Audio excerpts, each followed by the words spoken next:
Okay.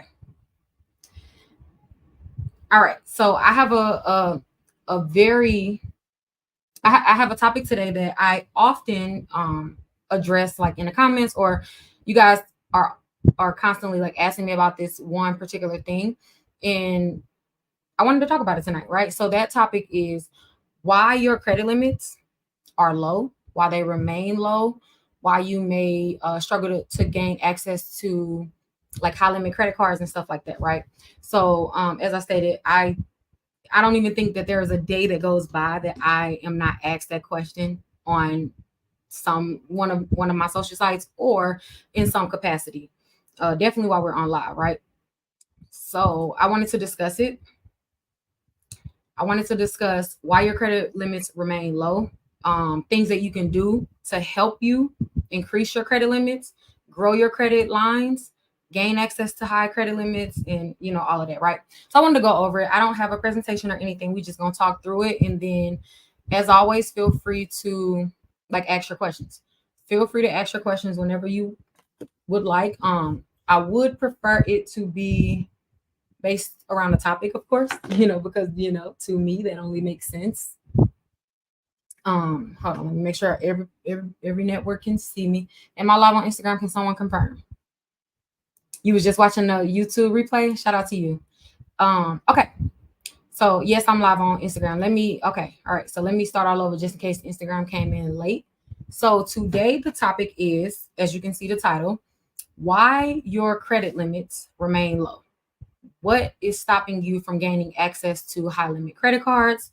Why your current credit lines, although you may have had them for like years, why they're not growing? Why every time you apply for a credit card, you are only getting approved up to a certain amount? And also, what are things that you can do that'll help you gain access to a higher limit credit card, right?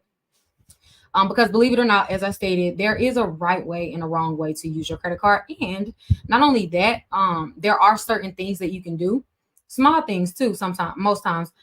There are many small things that you can do that'll actually help your credit limit increase application to be approved. Okay. So we're going to discuss that today. And if you're on TikTok, if you're on TikTok, you feel free to go over to YouTube. And the reason why I say that is because in some part of this live, I'll likely be sharing my screen. So, just to make it easy for people to screenshot or whatever. So my YouTube channel is Shonda Martin. So feel free to go over there. Also, if you guys have any questions about credit cards specifically, try to keep it to credit cards today. I mean, I will here and there answer other topic based questions, but because I want this live to be like solely dedicated to credit cards, whether that's how you use them, explain it in detail, whatever the case may be, I would prefer. I basically will prioritize questions about credit cards, okay?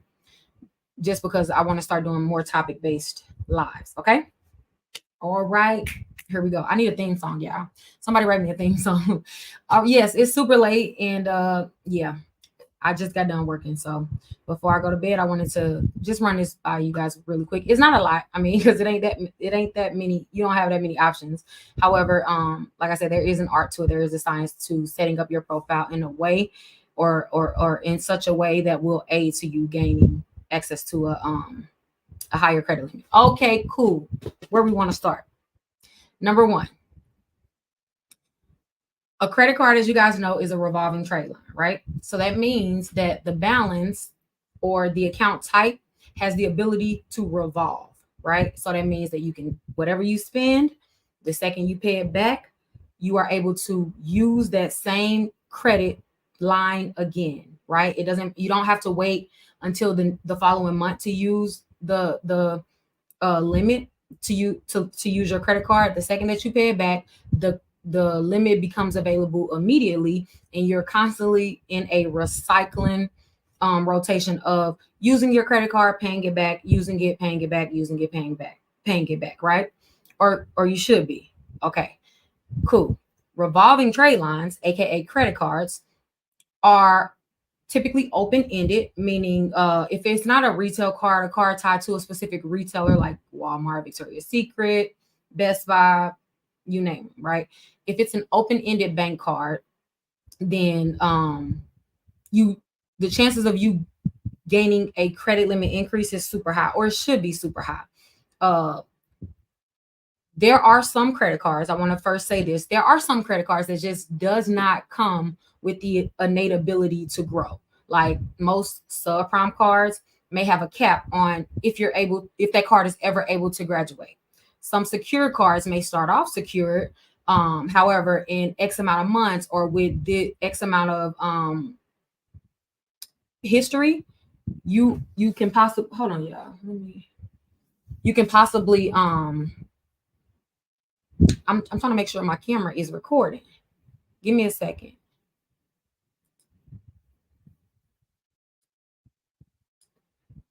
Okay, hold on. I just want to make sure my camera is recording. My bad. So, as I was stating, there is a chance that you can possibly, or I'm sorry, there are some cars that just won't grow. Like when you got them, they told you in a contract that this car will forever remain at this limit. It doesn't matter how much you improve your credit profile, how long you are a customer with that company, how great you are in managing that credit card. Some credit cards just literally will not grow. It's a hard stop. You secured the line for $400. That card will remain $400 until the day that you close that card. Very few, but that is very well possible, right? So you have the cards that just will not graduate.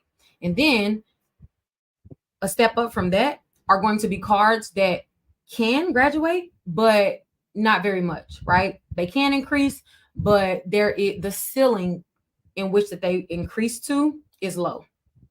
That's just the nature of the game, right? There are some cards like that. And then a step up from that, which is typically like your mid-tier cards to, of course, high-tier cards, they are able to grow. They're able to graduate. And you should expect or should request credit limit increases on a regular basis, right? And we'll talk about what a regular basis means, like for me, in my experience. Okay. Now, one thing that I want to get out the way before I even begin, because I know I'm gonna get this question. Do you need to have a certain credit score to qualify for a credit limit increase? And does it need to, is there a certain amount of time that needs to pass before you request a credit limit increase? Okay. So the answer to that is there's no specific score. There's no set score that will automatically qualify you for a credit limit increase. It's just not how it works. You can have a high credit score and still not be qualified for a credit limit increase based on other doings and goings on your credit profile, right? And then the inverse of that, you can have a lower credit score and be qualified for a higher credit limit based on your credit history, your credit profile, and what that says about your borrowing power as a borrower, right? So now we got that out the way. That's just the basic information. Now, with all of that being said, I am obviously talking about cards that are able to graduate. If your card is not able to graduate, child, there's nothing you can do to make it graduate. So we're not going to waste our time talking about that. Today, I'm referring to credit cards that will grow, has the potential to grow, and things that you can do or things that's preventing you from growing that credit line, and also things that you can do to improve your chances, increase your chances at increasing that credit line. Okay, so number one, I want to talk about the top 3 reasons that people are denied credit limit increases, right? Whether that is you applying for one, or whether it's your lender doing whether it's your lender doing an account review is what it's called, an account review, to determine if you are qualified for a credit limit increase. Usually maybe like once, or at most maybe like twice a year, right? If they're offering you a credit limit increase without you asking, most companies typically will perform what's called an account review twice a year. Some companies only do it once a year, but like on average, most credit card companies does it twice a year. Okay, so that when a company does an account review, that's no works of yours, right? You've maintained a great history with this lender, and the time has come where they're looking for who they can allot more money to, who are their borrowers that they can trust with more, that they can lend more money to, right? So they'll go over all of the customers, and they'll have different set of qualifications, and every customer with a profile or a history that matches X, Y, and Z will come up as qualified, right? These can not you can track these, by the way. So even if, because it's not like they call you and say, hey, we're going to conduct an account review. Just to let you know, we're going to conduct an account review. We're going to look at your credit profile. We're going to look at your credit score. We're going to use your history with us to determine if you're able to get a credit limit increase. And then we'll let you know what the decision is, right? That's not how account reviews happen. Account reviews are automatic. And like I said, they're typically like on schedule. Like most companies do it every 6 months or every 9 months, right? So there's nothing you can do to determine when that happens or if you're qualified. Okay. So, but there is a way for you to track it. Account reviews does not cause a hard inquiry on your credit profile. Like I said, you won't be notified when a company decides to do an account review. A lot of companies structure their account reviews around like holidays or like big spending months or times, based on just like a normal consumer spending habits, right? So like holiday times are a big time for account reviews. As you guys know, and if you don't know, what's the date? What's Black Friday? It's November, right? The end of November. Okay, whenever Black Friday is, typically like 2 weeks or so before Black Friday, all of the big banks and most companies will conduct what's called a automatic account review, right? They want, as a lender, they're wanting to get the most money in your hands as possible, obviously around holiday time, around sales time, around Black Friday time, just so obviously they can make more money off you. The more you spend on a credit card, the more you carry over, the more money that the bank makes, right? So even if they are giving you a credit limit increase, it's not because they think that you're the coolest person in the world. They simply just know that you'll use the money, right? And keep that in mind when we go over like the number 2 reason why people are denied. Okay, cool. So it's around holiday time. I'm a lender. I'm like, ooh, the end of the year is approaching. The tax year is about to end. We need to lend out some more money. Most banks will have a set. It's called most banks call it like a holiday fund. They'll literally have a set amount of money that they set aside in order to distribute during like holiday season. Obviously, because people spend the most money during that time, right? Okay. When they do an account review, again, you're not notified. However, if you ever pull your official credit report, which is free, which you are entitled to at least one a year, and you can download it right on your computer by going to annualcreditreport.com. Annualcreditreport.com.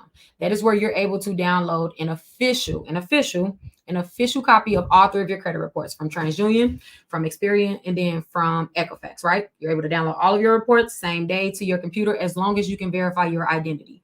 Once you download your credit report, you will notice a few things. One of those being that your official credit report is a lot more detailed and extensive than what you see when you log into any credit monitoring apps, like whether that's Credit Karma, MyFICO, Experian, your bank's credit tracking app. You'll notice that your official credit report will look a lot different and contain more information. And then the second thing that you'll notice is it does not contain your credit score. You won't find your credit scores on your official credit report. The only information that you're going to find on your official credit report is what's called your credit profile. A lot of people, because I'm always talking about the differences between your credit score and your credit profile. You guys will hear me stating or talking about credit profiles a lot and mentioning that. Just to clear it up, your credit profile is simply the extensive history for each account on your credit report, meaning the open dates, the close dates, the payment history, not the transaction history, but all of the detailed information about a specific account. And you take all of that plus all of your inquiries, your hard inquiries, your soft inquiries, your credit card statuses, your utilization, your reported utilization, how many accounts you have. Of those accounts that you have, how many are co-owned, co-signed, co-joined, or primary, right? Your credit profile just means it's the details of what makes up your credit score. Your credit score is just a numerical value or a numerical representation of what your credit profile is saying. Pretty much like a summed up version of, okay, all of this, we know that the credit profile contains all of this information. Based on all of that information, what score does this creditor or consumer have, right? So again, your credit score is not on your credit report. And that's simply because your credit score actually does not matter to lenders. It does not matter to lenders. It only matters to you as a consumer because it's more consumer friendly, as I stated, than lender friendly. So they assign us a credit score because it's a lot easier to say, hey, out of 850, where you currently stand based on your account history and your credit profile is at about a 650, right? That is a way to quantify it to consumers who would not understand otherwise by like reading a credit report. Like most people don't know how to read their credit report, don't really even know what they're looking at, right? Because it's a lot of information. And also, even if you do technically know what you're looking at and what you're reading, you don't know how anything is weighed. Like it would just be way more, it would be way more complicated if they did not assign us a numerical value that represents our credit profile. Think of your credit score as the letter grade in school. So A, B, C, D, E. I mean, not E. A, B, C, D, F. Yeah. A, B, C, D, F. That's your letter grade. Okay. Think of your credit score as that, right? So again, your credit score is not on your credit profile. So when a lender does an account review that does not elicit a hard inquiry on your credit report, they are just seeing your credit profile, and then they're going to use that. That's one thing right here. And then along with your credit profile, they're also going to determine based on the account history that you have with that company. So if I'm Capital One and you have a credit card with me with a $500 limit, I'm conducting an annual account review just to determine if you would be qualified, if you are among the qualified to be given a credit limit increase. I'm Capital One, you have a $500 limit. I pull your credit report and I determine a few things based on a checklist that's already predetermined before they conduct the account review. And I look to see if your credit profile matches those triggers or matches that checklist. Can you check off X amount of boxes out of to make it make sense? Let's just say I'm a creditor, I'm Capital One, and I have 5 qualifications for if a consumer would qualify for this card.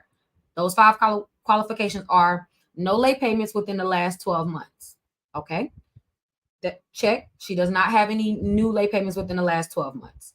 Another common qualification would be no more than 2 newly opened accounts within the last 6 months. They're going to look at your credit report and they're going to determine how many new accounts does this person have? If it's more than 2, even if it's 3, literally, then you will not get that check. Okay, so as of now, you have 1 of 2.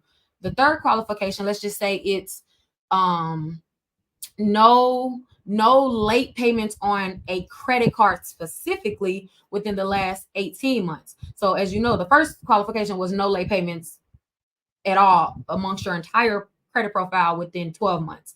The third qualification is going to be no late payments on a credit card within the last 18 months, right? So if you don't have any late payments within the last 18 months on credit cards, then you get another check. So now you have 2 out of 3. The fourth qualification is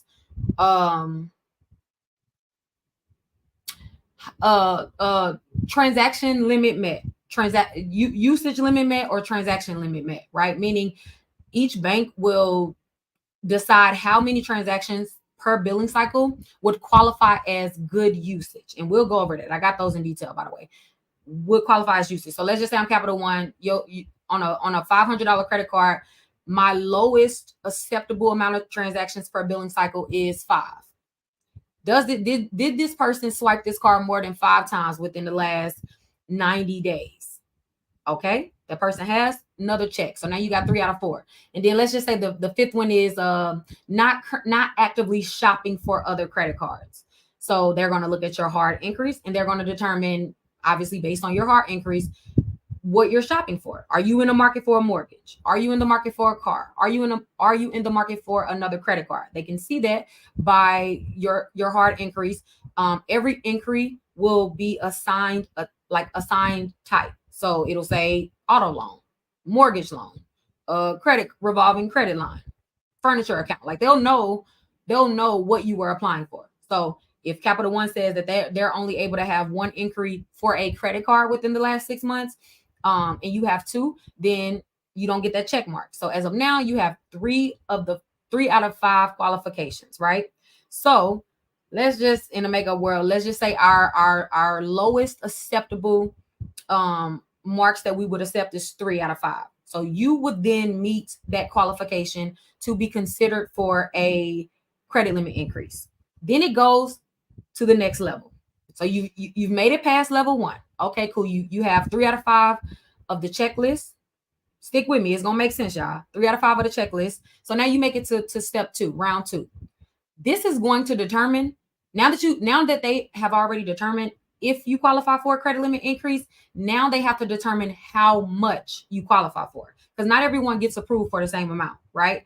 So this second tier or second level of, it's not technically underwriting, but I guess we can say underwriting, right? Just to kind of make it make sense. So this second tier, this second level would be based typically more off your relationship with them. So as I stated, that first round was really based on your credit report, how you're behaving on all of your other accounts. Like what's going on the rest of your credit report?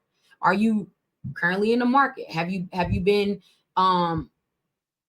closing too many credit cards or whatever? Basically, it's based on everything else outside of that company, right? That next level, which is determining how much you qualify for, is typically based off your relationship with that bank directly. Okay, so I'm Capital One. What I'm gonna look at is, how long has this person been a customer? If this person has been a customer for at least, let's just say 12 months, then they qualify for our $500 limit increase or something like that, right? Then they kind of go down this checklist, and we'll go over it. I don't want to have to go through a scenario like all of that again, but you guys get what I'm saying. So then they determine, based on your relationship that you've cultivated with them, how much you qualify for. So you're a casual shopper. You don't really have you're not an everyday, you're not a everyday credit card user. You're not a person that recycles your balance and all of that. You don't have heavy usage. Maybe your utilization that you've reported is maybe around like 20% or 30%. Then in that case, you may qualify for about a 200 to 300, or maybe they'll double at the most. They'll double your limit. So we started off with 500 based on just your casual use of the credit card. You making sure that you maintain your utilization under the industry standard of 30%. You're never really recycling the balance. We don't really show that you've ever recycled the balance, so that really doesn't make us think that you actually need a lot of a large amount more extended to you. So in that case, we're just going to give you a $300 increase. Cool. So now your $500 credit limit has turned into $800, and you don't even know, why, what happened, etc. That's like the most common process that most people's credit cards go through. You typically only qualify for that minimal level of increase, which is if it's not doubling your limit, if your limit is under 1,500, if it's not doubling your limit, if it's lower than double your limit, then you typically were on like that tier 1 or like ground level of you qualifying for just the minimal available credit limit increase. So you got your $300, and you cool with it because you don't really know what's going on. You just get a notification that your credit limit increased, and you just like, oh, cool. I must be doing it. I must be doing what I must be doing what I'm supposed to do, right? they determined that I deserve a credit limit increase, so I'm good, right? Most people will take that and appreciate it, of course, and kind of just do away with it. They won't necessarily even think that they could have possibly qualified for more. Do y'all get what I'm saying? Like, are we here before I keep going, before I get into the specifics? Did that make sense? That scenario did that make sense? Let me know.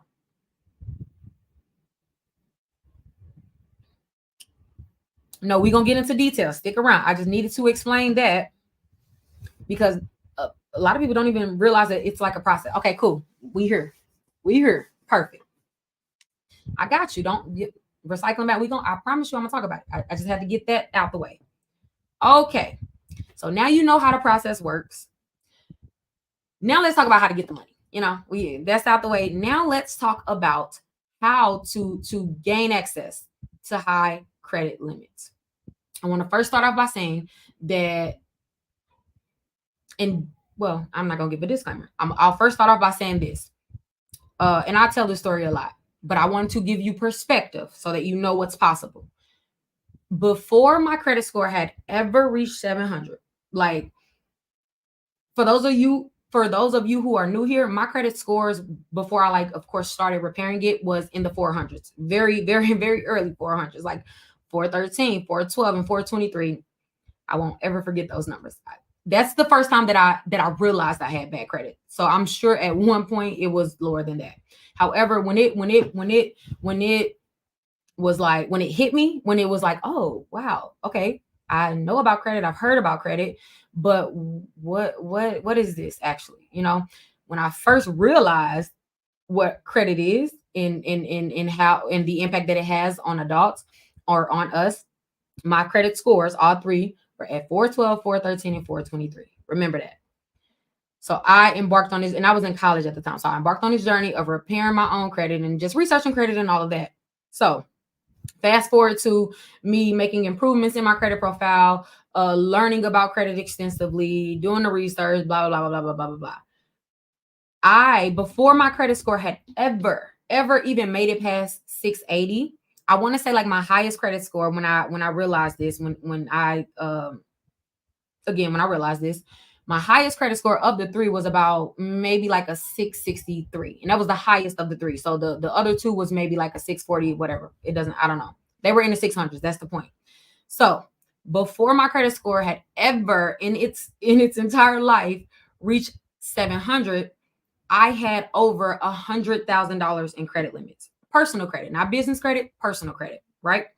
And the only way that was possible was because in doing my research and studying, and this was before I started educating about credit, by the way, or well, kind of like the beginning. If you were in a Facebook group in 2016, you followed my whole process. Like, it's still documented. The process is still documented, but whatever.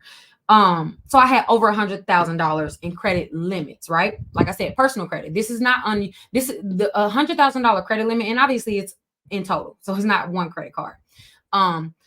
What was I going to say? Oh, so in business credit, $100,000 in total overall credit limits is actually not, that's not unusual. Businesses routinely will have, over $100,000 in credit, right? I wanted to make the distinction because in personal credit, it's just not seen a lot. And that's simply because people don't understand borrowing power. They also don't understand like how the credit card algorithms work, or credit application algorithms work. And also, we just don't focus enough on just like profile setup, borrowing power, more than credit score, right? Most people are credit score obsessed, or only are concerned with their credit score increasing. They consider their entire credit repair process a fail if they don't see a certain number increase as they are, going throughout their journey. Like, literally, the lack of an increase in a credit score stops people from like fixing their credit or improving their credit. Even if they're improving their borrowing power, because there's no numerical or physical representation of you improving your borrowing power, obviously without you applying for something, most people are not aware that they're improving their borrowing power. even though their credit score is not increasing, right? So it's like the same as like if you're on a weight loss journey, and you know how there are weeks or months or whatever, there are times where the scale is not decreasing. The scale is not decreasing. However, you're losing inches, right? So that's literally the same way, or that same thing happens in credit, where your borrowing power would be increasing, but because you don't see the score increasing, you don't think that you're actually making progress, which you are. Okay. So again, I had over 100. So I remember the exact day that I hit and y'all, I gotta quit saying over 100,000. Let me just keep it on. When I realized, when I started calling it 100,000, when it was at it was 99 it was 99,000 and like 700, right? I remember that exact, and then obviously the next increase that I had, it was over 100,000. So, but when I noticed, when my score was, like I said, that 662 and lower, it was at 99,000. So I just said 100,000 just to keep it all the way transparent. Okay, cool. I remember that day, like I don't know. It was one of those benchmark moments in my credit journey that, like, I don't know, it just stood out to me, or it just did something. Okay. So how did I get that? What did I do? Da da da da da. Y'all know we don't gatekeep over here. I'm literally going to tell you exactly what I did. And then also I would like to say, keep in mind, when I did that, I was not a credit educator. I had not worked with FICO, I had not worked with lender. Like, I didn't have near the experience and the access to specific information as I do now. So that was literally all in trial and error. Like, when I learned how to repair my own credit, because I was a college student, had just had a newborn. I ain't have no money to pay nobody. So, like, I've always just been the type of person that's like, okay, I'll figure it out. I don't care what it is. I'll figure it out somehow, some way. And when it comes to research and when it comes to learning, I love, like, if I can pinpoint a specific topic that I am interested in, I am just the type of person that just naturally has to know everything about it. That's not even just credit. That's just in general how I am. So if I find, I can find it, it could be the most small, it could be the smallest thing, insignificant thing. If I am interested in it, I want to know everything about it. It could literally be an ant. It can be a cup. I'm going to want to know the history of the cup, who made it, why they made it, when they, like, that's just how I am innately, right? So thankfully, thank God, that translated over to credit. Like, I didn't know then what I was, because I was in college for something totally different, for business administration. Um However, when I started getting interested in credit and I started seeing the real time results of, whoa, I got to think about it. I'm from St. Louis, Missouri. I Poverty was normal to me. That was just, child, it wasn't even a negative thing in my head. It was literally just life, like that. Everyone that I see, everyone in my family, everyone in my neighborhood, we all we are on food, on food stamps, on public assistance. So that was literally just normal to me. It wasn't even a thing. I didn't even realize we was broke, child. I just thought that was life. So you have to understand, as I am increasing these credit limits, it was like blowing my mind back then, because I did not even know it was possible, which is why it's like etched into my memory, and also kept my interest in credit so vivid. And, like, if you, like, again, if you was in the Facebook group back then, I was live 6+ hours a day just talking about credit. Like, that's literally, I started the Facebook group to deliver the information to coworkers. I had a government job at that time. I was, like, delivering it to coworkers. We got in trouble for talking at work about it. So I was like, you know what? I'm gonna go home, start a Facebook group, and I'm gonna delete the information out. I literally added like 7 people, I remember. Then that group grew. It was so rapid, but it grew to now it's like over like 500,000 members and 100 plus K members waiting, right? But I said all that to say that literally sparked my entire career. Just me being interested in learning through trial and error, how to repair my own credit, how to improve my credit, but also this thing called borrowing power. This turned into a whole story time. I hope I'm not too long-winded. Anyways, so then I started realizing this thing called borrowing power. Fast forward a couple years. Let's just fast forward through all of that, the boring stuff. I ended up graduating college, never using my degree. It's a very expensive piece of artwork at this point. Changing my entire career scape to credit. Didn't even know how I was gonna make it a career. I didn't even know it was a career at first. It just was. I was so passionate about it. I loved doing it. I loved telling the people that lived like me and looked like I just loved seeing people improve their credit, because I just witnessed and was a real time witness of how this credit thing that I hadn't even paid attention to all this time can literally change your life. How much influence and impact that it has. Or like I constantly tell you guys, like, hey, your credit is the center of your financial life. I don't care if you're rich, I don't care if you're poor, your credit is the center of your financial life. You need to take it serious. Okay. And it's never too bad to improve, right? I just want to make that clear. So with that being said, take it serious, because it literally will change your life. I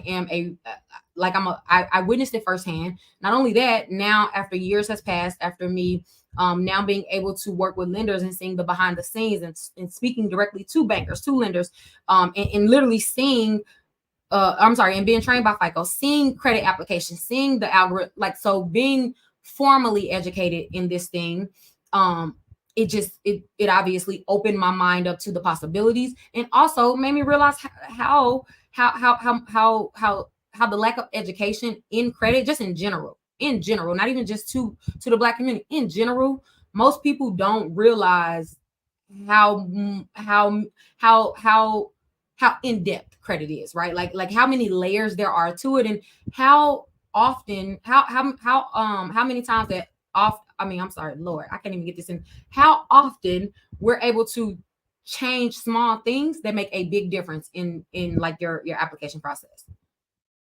Okay, let me get to the point, because I feel like I'm long-winded, but like I just needed to tell you guys that. So after, like I said, all of this experience, all of this research, I have compiled just a list of things that I would suggest, that's tested, tried and true. Like literally, like this, if you was again in a Facebook group, or have been following me for a while, these things are nothing new to you. Like this thing has been tried by thousands and thousands of people. And yeah, it just is what it is. Okay, cool. Where do I want to start on this list so it will not be confusing? All right, so let's just start here. Let's just say you have a credit card and you want a credit limit increase. You're seeking a credit limit increase. First I want to talk about why you are not able to gain access to higher limit credit cards. Or should I talk about? No, first I'm gonna talk about. I'm sorry, because I ain't playing this out. I literally just the topic sparked in my mind, and I just wanted to go live. So first, I'm going to talk about the things that prevents most people from gaining a credit limit increase. Meaning, these are like the top reasons, and this is from lenders. Like this is verified information. These are the top reasons why most lenders deny credit limit increases. And also, by the way, whenever you apply for a credit card increase, a credit limit increase, or even a credit card, you are entitled by law, by consumer law, the Credit Act law, to a denial reason letter, right? That denial reason letter has to state, at very minimal, the top three reasons why your application was not approved, why your application was not approved. So a bank can't just deny you without telling you why. That's against the law. So the reasons that I'm about to name, I'm sure that they will ring a bell in your mind, because like I said, most people don't understand it. Most people don't even look at it. Y'all see the job denying, y'all just like whatever. Y'all just look at the credit score and then whatever, right? But I want to talk in detail about the exact reasons and things that you could do to change it. Because child, what are we going to discuss the problem for if we're not going to talk about the solution? I hate that. So we're going to talk about the problem and the solution. Okay, so the top three reasons why most credit limit applications are denied, and this also mirrors credit card applications in general. But to stay on topic, I'm just gonna say a credit limit increase denial. So the number one reason why most applications get denied is because lack of usage. I don't think that that's a surprise to anyone on this live, right? A lack of usage. Keep in mind, I'm not referring to utilization. Usage and utilization are two separate things. They mean two different things, and they're used in two different like areas and scenarios. Like they're completely separate, right? Usage me is usage on a credit card means how often are you using that card? Not even how often, but more so, what is the quantity of usage per billing cycle? Meaning, or like transactions, right? So, how many transactions on average do you swipe that card every month, right? Utilization only means what, like how much of the credit limit did you carry over.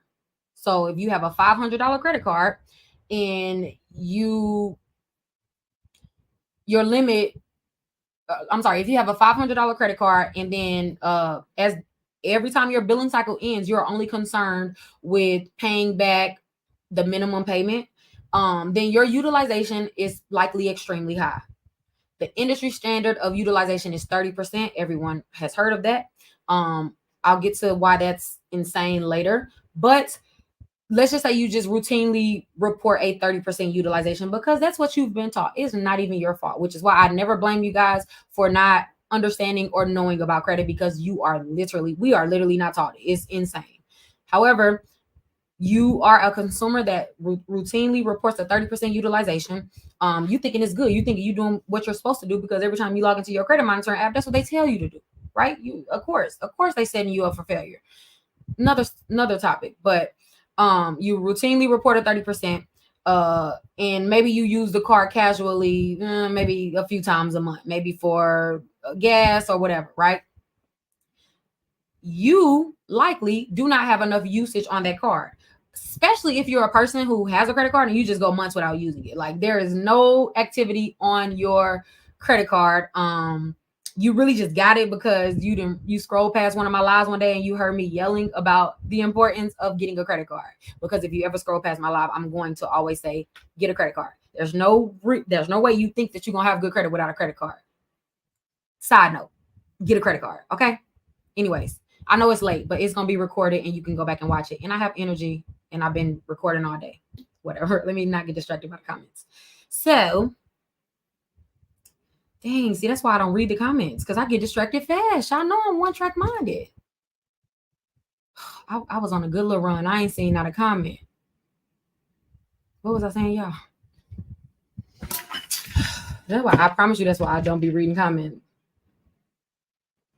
Dang, Holy Spirit, restore my memory.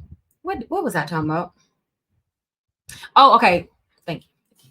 Okay, so lack of usage. You either don't use your credit card enough, you don't use your credit card enough, right? What does enough mean? I'm gonna share my screen. So if you're on TikTok, you're not gonna be able to see it, but I will verbally say it. So yeah, this little document is real raggedy because I literally just made it right before I went live. Right before I went live. Give me a second. Let me share my screen. Where's the screen? Okay, can you guys see that?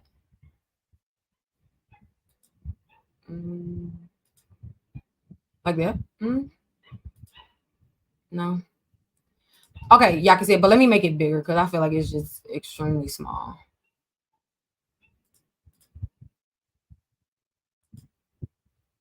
Is that better? Hold on, TikTok. I know. You're gonna be like, tell us. I'm gonna tell you. Just give me a second. Okay, I'm gonna make it bigger. I know that's still small. Commercial break. That's better, y'all. Okay. All right. Okay. I can actually make it bigger, I think. Okay, cool. All right. So again, oh shoot. Hold on, y'all. That's gonna really bother me in the clipping of this live. So let me go ahead and fix that now because I'll be mad later. Pardon me. Let me just get it right. Because y'all gonna be like, can you repeat what you said? Da-da-da. And I'm gonna be like, no, because y'all did not let me fix the screen. So hold on, hold your horses.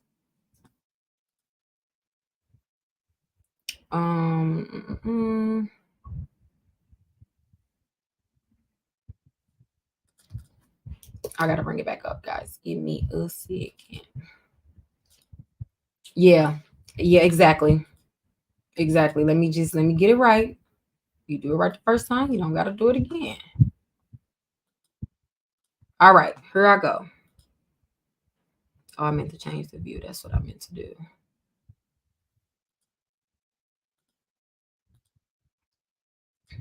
All right, now tell me when you guys can see it.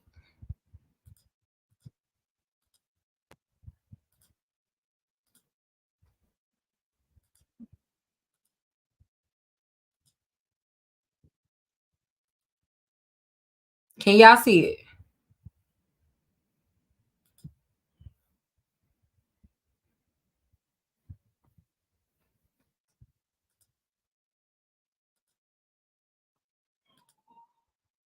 Okay. Yeah. Okay, I can see it on my TV. I'll be forgetting that I be looking on my TV. Okay. Now y'all can see it and it's big. Perfect. Perfect. Perfect. Perfect. Okay. So again, the number one reason for credit limit increase denials is lack of usage, not utilization, but lack of usage, meaning you ain't using your credit card enough. It just is what it is. As a bank, as a lender, they are not going to be willing to lend you more money if you're not using the money that you already have. What is the point? Uh, you got to understand, as a lender, they're looking to make money. It's a business. It's a for-profit business, so they need to make their money. If you're not using a credit card, they're not making money off you. Okay, so there are thousands of other consumers, millions of other consumers who would very well use the money. So instead of allotting X amount of more dollars to you, they'll do better with just giving that money to another lender. I mean, I'm sorry, to another consumer who uses their credit card. Okay. And another thing, they will also decrease your credit limit if you don't use it enough. Okay. So what is enough? Like what is actually considered enough? How do you know how many transactions to have? And by the way, this is per billing cycle. And then another thing I think I forgot to mention is whenever a bank, a lender is reviewing your account and looking at your transactions, understand that they're going to typically conduct, when it comes to credit limit increases, they're going to really mirror in on the last 90 days, meaning the last 3 billing cycles. And that is where they're going to gain or calculate your average based off of. Mainly, so that'll have the biggest impact on your credit limit increase in the sense of transactions the last 90 days. Because child, what you was doing 6 months ago, how you were spending 6 months ago, doesn't tell them or show them that you're still actively like using the credit card as much, right? So when it comes to transactions, the last 90 days is the most important. Remember that. Okay, cool. There is a number of transactions, like there is actually like an algorithm and math to it. So to make it make sense, these are my recommended credit, or these are my recommended transaction numbers or limit. I'm sorry, transaction limits per billing cycle, meaning every 30 days per credit card. Okay. If you have a credit card, actually, I can share my screen on TikTok too. Dang.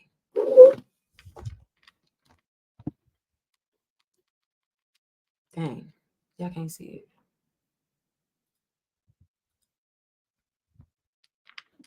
Okay.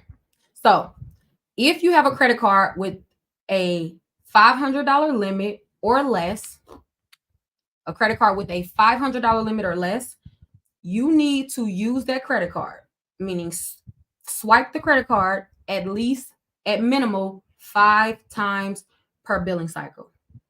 Let me preface another thing. When you know that you are in pursuit of a credit limit increase, you should already be planning 90 days in advance. Like just applying randomly for anything is not wise at all. You are always supposed to prepare your credit profile before any application, because depending on what you're applying for, the lender is going to look for different things. Okay. So like no more is those impulsive applications. Like that's literally I child, yeah, child, if you take offense, then it just is what it is. I don't make the rules. I'm just letting y'all know how lenders view it. That is something that an inexperienced borrower does. So if you apply for something and your credit profile is premature or not set up in a way in such that it speaks to that specific type of account or algorithm, then you like a lender knows that you're inexperienced. They know that like you're inexperienced. And that's just it, right? So like you're a rookie at it.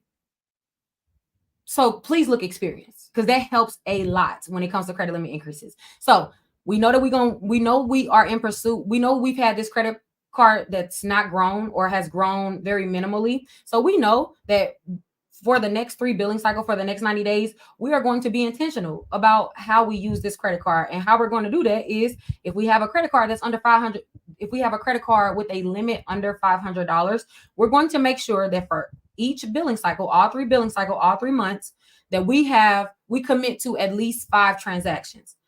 There is no minimal balance amount. I'm sorry, there is no minimal dollar amount to the transactions. Like there has been times where a lot of credit cousins, including myself, they've literally stood at one store at a gas station and purchased 3 different packs of gum. Or like whatever, if the gas station has like a $3 limit, like they'll literally purchase like a juice or something just to hit their limit because their statement date is tomorrow and they haven't met their limit yet of transactions. Okay.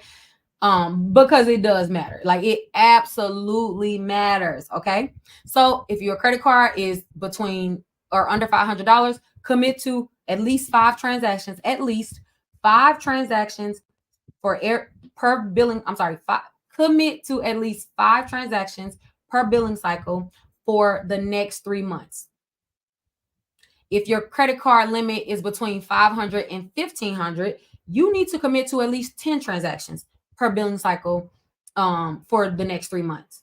Between $5,000 and $10,000 credit limit, then you need to commit to at least 20. Again, these don't have to be $500 transactions. No. Like again, there has been times where I will sit and have a couple a couple transactions in one day at one store just to meet my limit if I know that I'm in pursuit of a credit limit increase. You have to be intentional. And again, if your credit limit is above $10,000, I'll let you know right now. When your credit limit is above $10,000, you are obviously not on the beginning tier of borrowing.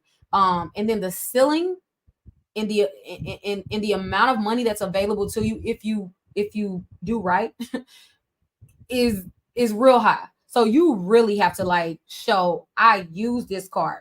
And I actually recommend that starting here, I hope you guys can see that. So if your credit limit is at least $1,500, you should start doing what's called recycling the balance. It ain't gonna always be possible, right? I'll be honest with you guys. I've been recycling the balance since I had a $200 credit card, and I truly believe in. And honestly, I know that's why I was able to grow my credit limit so fast. But I never want you guys to go into debt trying to gain access to a higher credit limit. It's not worth it. Y'all know I'm anti-debt. Like it's not worth it. However, there are practical ways that you can do this by way of replacing your credit card with your debit card. That's a whole nother subject. So again, the sooner that you can start recycling your balance, the faster your credit limit will grow. What is recycling your balance? That literally means that within the same billing cycle, please hear me because don't blame me for when you go into credit card debt because you listen to half of what I'm about to say. Recycling the balance simply means that you have spent the entire limit within one billing cycle and also paid it back and spent it, like continue to spend it. So if your credit limit is $500, within that billing cycle, you've spent more. Technically, you've spent more than $500. However, you never went over your limit because you recycled the balance. Whatever you spent, you make a habit of paying. Whatever you spent, you make a habit of paying. So your balance is constantly recycling. So at the end of the billing cycle, this $500 credit card has $1,500 in usage on it. That shows the bank first and foremost that this person needs more credit. Not only do they need more credit, they are responsible enough. We can count on them based on their history to pay it back. So they typically will literally put you in like one of the top tiers of like the amount that you're qualified for, right? Based on the other factors. So that boosts your tier. Whenever you recycle the balance, banks love nothing more because obviously that shows that you use the balance. You are in need of a higher limit. You can be trusted and you understand credit cards. I'll tell you right now, if you have a rewards card, like I don't, especially with the lower limits, is I don't know why you're not doing it. But again, another subject for another day. Okay, so that's the transaction limit. Okay, now what else? What else will help your credit limit increase? Again, these are all practical ways. Y'all gonna be like, wow, I never even thought of that because it's so practical. Okay, so and another thing, whenever you are doing a credit limit increase application or even a credit card application, you are not applying with a person. So it goes through the system that already has a preset it already has preset qualifications on what will improve your chances. Okay. Of those preset qualifications, here are things that actually help you. Very practical. Number one, identify the cards of all the credit cards that you have. Identify the cards that you are going to commit to getting a credit limit increase within the next 90 days. After you've identified those cards, I need you to meet your minimal transaction limit, the thing that we just discussed. After you meet your minimum transaction limit, in addition to that, what will also boost your tier or boost your borrowing power and speak to the algorithm, literally feed the algorithm of the credit limit application, are these 4 things, 3 or 4 or whatever.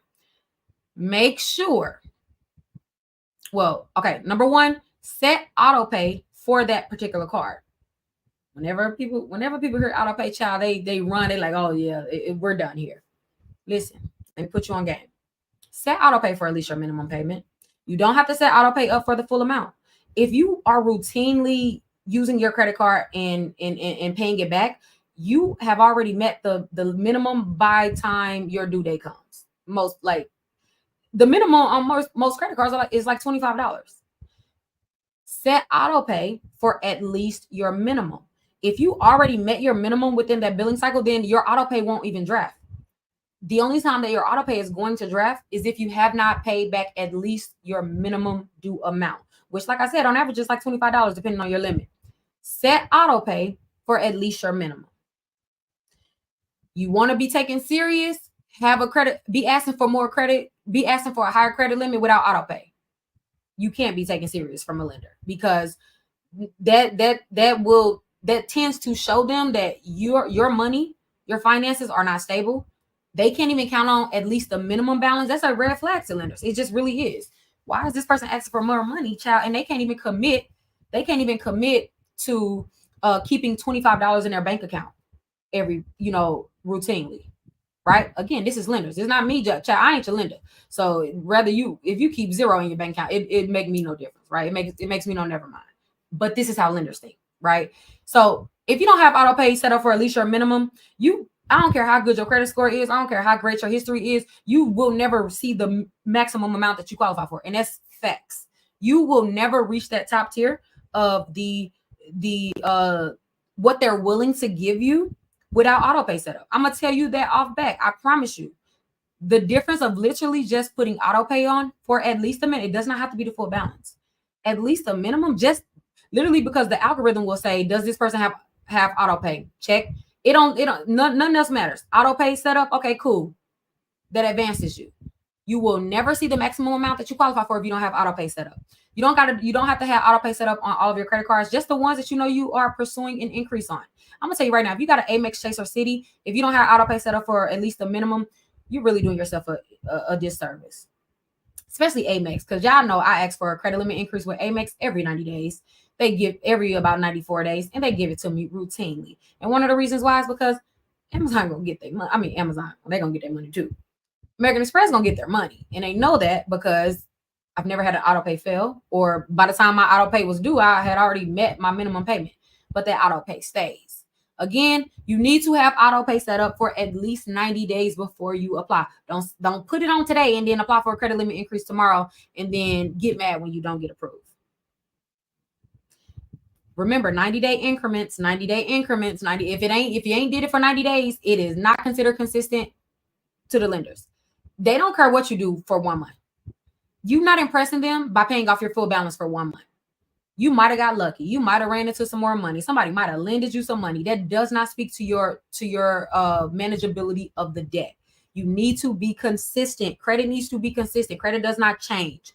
It's not something that, again, just it's not.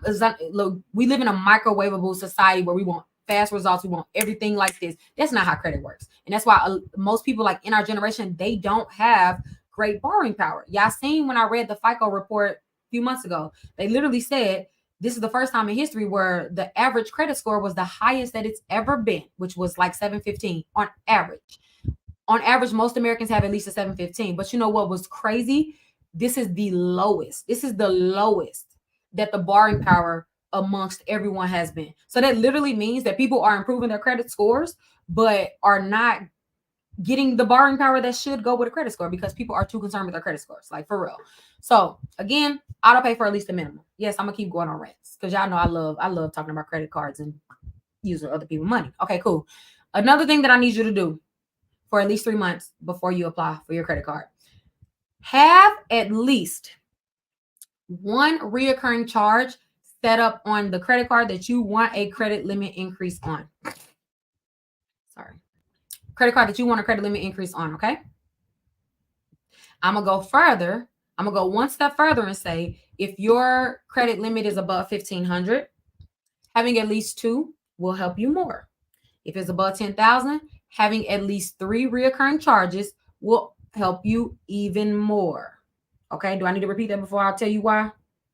Do I need to let me know? Let me get something.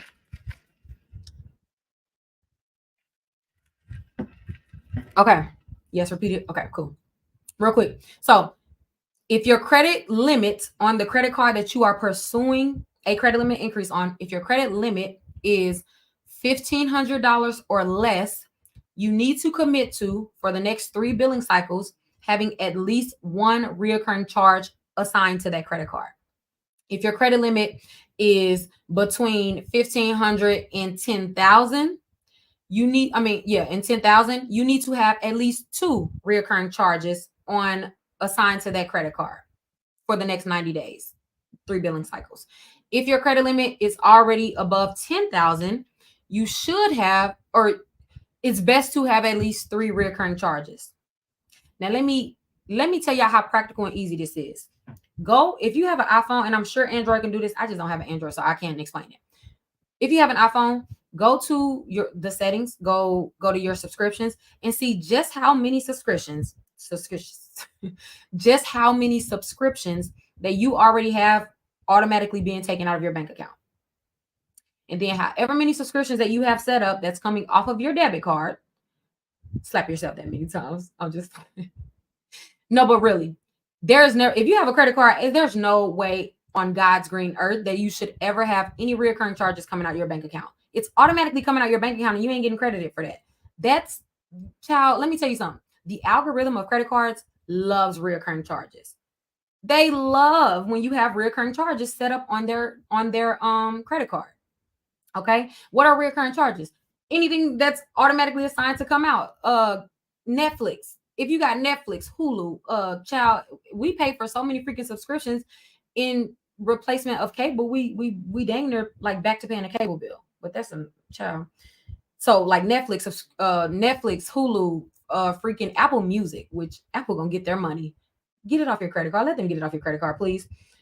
Every subscription that you have, like I want y'all to literally go look to see all of your subscriptions. Every subscription that you have, I need you to put those on a credit card. There's no reason that should be coming out of your bank account. You are not 12. You put that on a credit card. Put that on a credit card because that actually will help you. Okay. So again, every single subscription that I have is on a credit card. Anyways. Put that on a credit card. You are credited for that. Like banks love that. The algorithm loves that. Have reoccurring charges. Every subscription that you have should be assigned to a credit card. Okay? At least 90 days before you ask for your credit limit increase. All right? So having at least having auto pay set up for at least a minimum, meeting your transaction limit, minimal limit, having reoccurring charges on your credit card, Yeah, on your credit card. And again, for 90 days, you look, you can check 3 boxes already. I'm gonna take it a step further because there's even more things. There's even more things. Like, we have options. Okay, cool. Your utilization, your reported utilization for the next 90 days needs to be between 1 and 10%. It's like, y'all don't want like a bird coming, but it's not. It's like just hanging out. Hold on. Okay, so your credit, it's just like right there. Let me, hold on, y'all. All the same credit card. Only the ones that you want a credit limit increase on. If you want to if you sick of getting approved for like $300, $500 credit limit increases, aka we call those girl her, just take it. Because child, no, you deserve a higher you deserve a higher credit limit. But in order to deserve a higher credit limit, your profile has to speak to you needing and being trusted with a higher limit. And these things speak for you. You can't plead your own case. Your credit profile will. So these things will help. Okay. So for the next 3 months, again, on the credit cards that you are pursuing a credit limit increase, I'm gonna tell you right now, if you have a Citi, a Chase, a Navy Federal, an American Express, even a Discover, a Capital One, not the Platinum Secured. Well, yeah, I think those grow, but more so like any mid-tier card. This will work. Take it to the bank and then come back and let me know, what happened. Okay. For the next 3 months, you need to report a utilization between 1 and 10%. For those of you who don't know, don't freak out. I'm not saying that you can only use 10% of your credit limit. Again, usage and utilization are two different things. We already talked about usage. Now we're talking about reported. It's the reason why I say reported utilization, aka the balance on the last day of your billing cycle for the credit card that you want a credit limit increase on needs to be under 10% of whatever the limit is on their credit card. Let me dress it up and make it real for you. If you have a $500 credit card, you need to number one, identify when your statement date is, aka the last day of your billing cycle. You look on any of your previous credit card statements that you receive monthly. They'll have a billing cycle of 30 days or 28 days, depending on the month that you're in. The last day of that billing cycle is called your statement date. That simply just means that is when the cycle closes. That's when your current billing cycle ends. And then the next day begins your new billing cycle. So the last day of your billing cycle is called your statement date. The reason why it's called your statement date is because on that date, there are 2 statements that are printed. One statement they're going to send to the credit bureaus, because the balance that you are reporting, aka your statement balance, will also determine what your utilization is for the next month to the credit bureaus. That's what the credit bureaus are going to report. So they don't report the balance on your due date. So even if you zeroed out, you took care, even if you zeroed out your balance on your due date, the credit bureaus are never made aware of that. Like they're not concerned with how much you paid on your due date, right? So if you've ever paid your credit card on your due date, paid it off, or lowered your utilization, and you wondered, why the heck didn't my credit score go up? Like, I paid X amount of dollars to my credit card, my utilization decreased, but my credit score is not going up. Like, actually, it's decreasing. Like, what's going on? That's simply because most people don't realize that there are 2 different dates. Your due date, which is when at least your minimum payment is due. Like, as long as you meet your minimum payment, your bank cannot count you as late, right? Your due date is more for your bank. Your statement date is more for the credit bureaus. That is what improves or changes your credit score. So the last day of your billing cycle, if you have a $500 limit credit card, your only job, I don't care how much you spent on that credit card. Let's say you maxed out the card. Let's say you have a $500 credit card and then you had a bill come up at the last minute that was $500. Your electric bill and your lights was about to get turned off. You literally had to spend that entire $500. Cool. That ain't nothing wrong with that. You actually supposed to use your credit cards, guys. Remember, I was talking about recycling your balance. That means that you're utilizing the full balance and paying it back. You used the full amount. Your card is maxed out. All you need to do is make sure that, okay, let's say your statement date, just to make it easy, is on the last day of the month, the 31st or the 30th. We'll just say the 31st, right? Your statement date, the cycle closes on the 31st. All you need to do is make sure that no later than like the 28th or the 29th, because you always want to leave a little wiggle room for your payment to process. Okay, because most banks will take about 1 to 2 business days to process and post any payments. So our statement date, and by the way, your statement date is typically like a week or two at the most after your due date. So even if you did pay off your full balance by your due date, you still need to make sure I need you to double back and make sure that come your statement date, that balance is between 1 and 10%. So we have a $500 credit card. Our statement date is on the 31st of the month. We need to make sure that no later, and we didn't max out this card. So, child, you literally, you just spent $500. We need to make sure that no later than the 29th, we have paid, or we have paid at the very least $450. Because you cannot, if you have a $500 credit limit, $50 is 10% of it. So whatever your credit limit is, you need to calculate what is 10% of this limit. You have a $500 credit card. That means that your max balance that you can carry over past that statement date is $50. I don't care if it's $49, but it literally just needs to be under $50.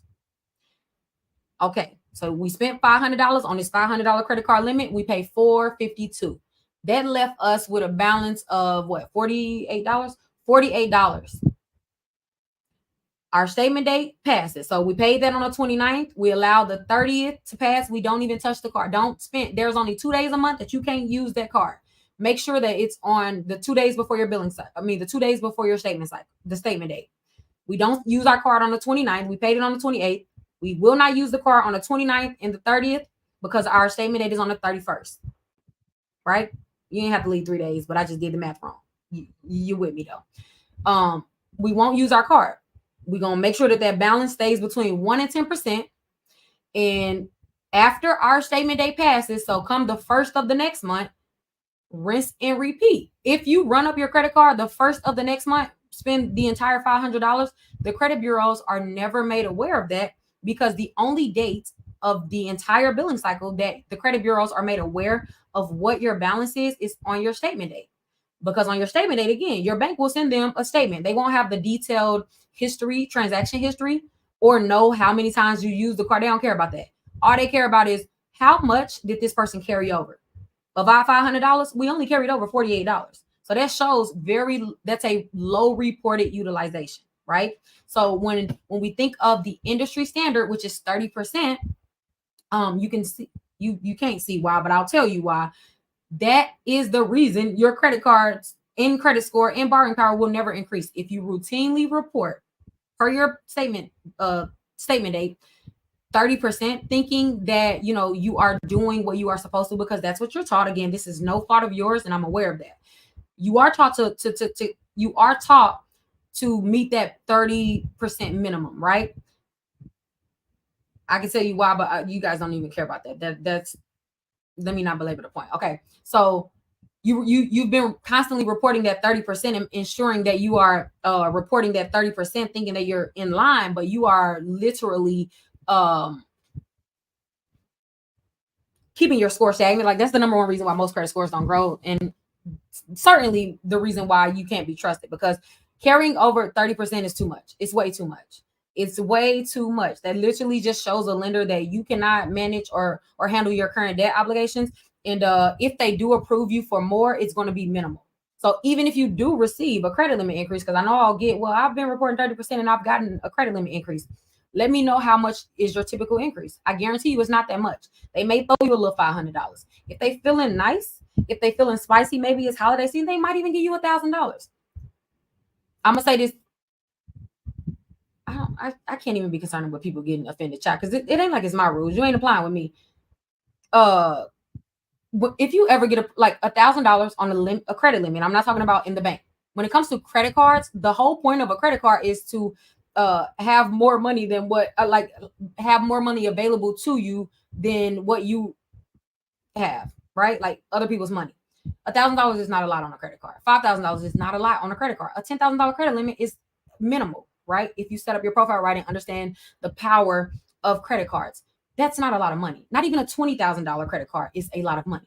If I wouldn't even entertain, if I apply for a credit card right now, a bank couldn't even look me in the eyes and tell me they're giving me a $20,000 limit, because keep it.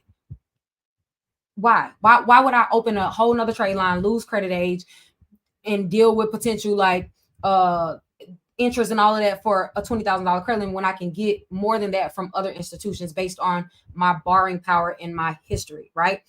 That ain't none of that to brag, because none of it my money. Let's be clear. Credit limits are other people's money, so I could never even brag about it. It's Chase money. That's American Express money. Da da da da da. However, the point being is, if you've been getting approved for credit limit increases and it has not been multiple thousands of dollars, and your overall credit limits are still like below 20,000, 10,000, that's not a lot. So that means that you have so much more available to you that you can get when you learn the credit card game. You just have to learn the game and play it well. Just have to learn the game. That's all I'm saying. You have to learn the game. So again, what the heck point was we at? Okay, yeah. So for the next 90 days, you are going to ensure that the cards that you are pursuing a credit limit increase on, your balance is between 1 and 10%. Whatever limit you have, do the math, calculate how much is 10% of your total limit per card. I'm not talking about overall. That's another thing I meant to say. I'm not talking about in aggregate utilization, which is amongst your entire credit profile of all the credit cards that you have. Remember, we are pursuing a credit limit increase, meaning one specific lender will have to approve it based on the history with them.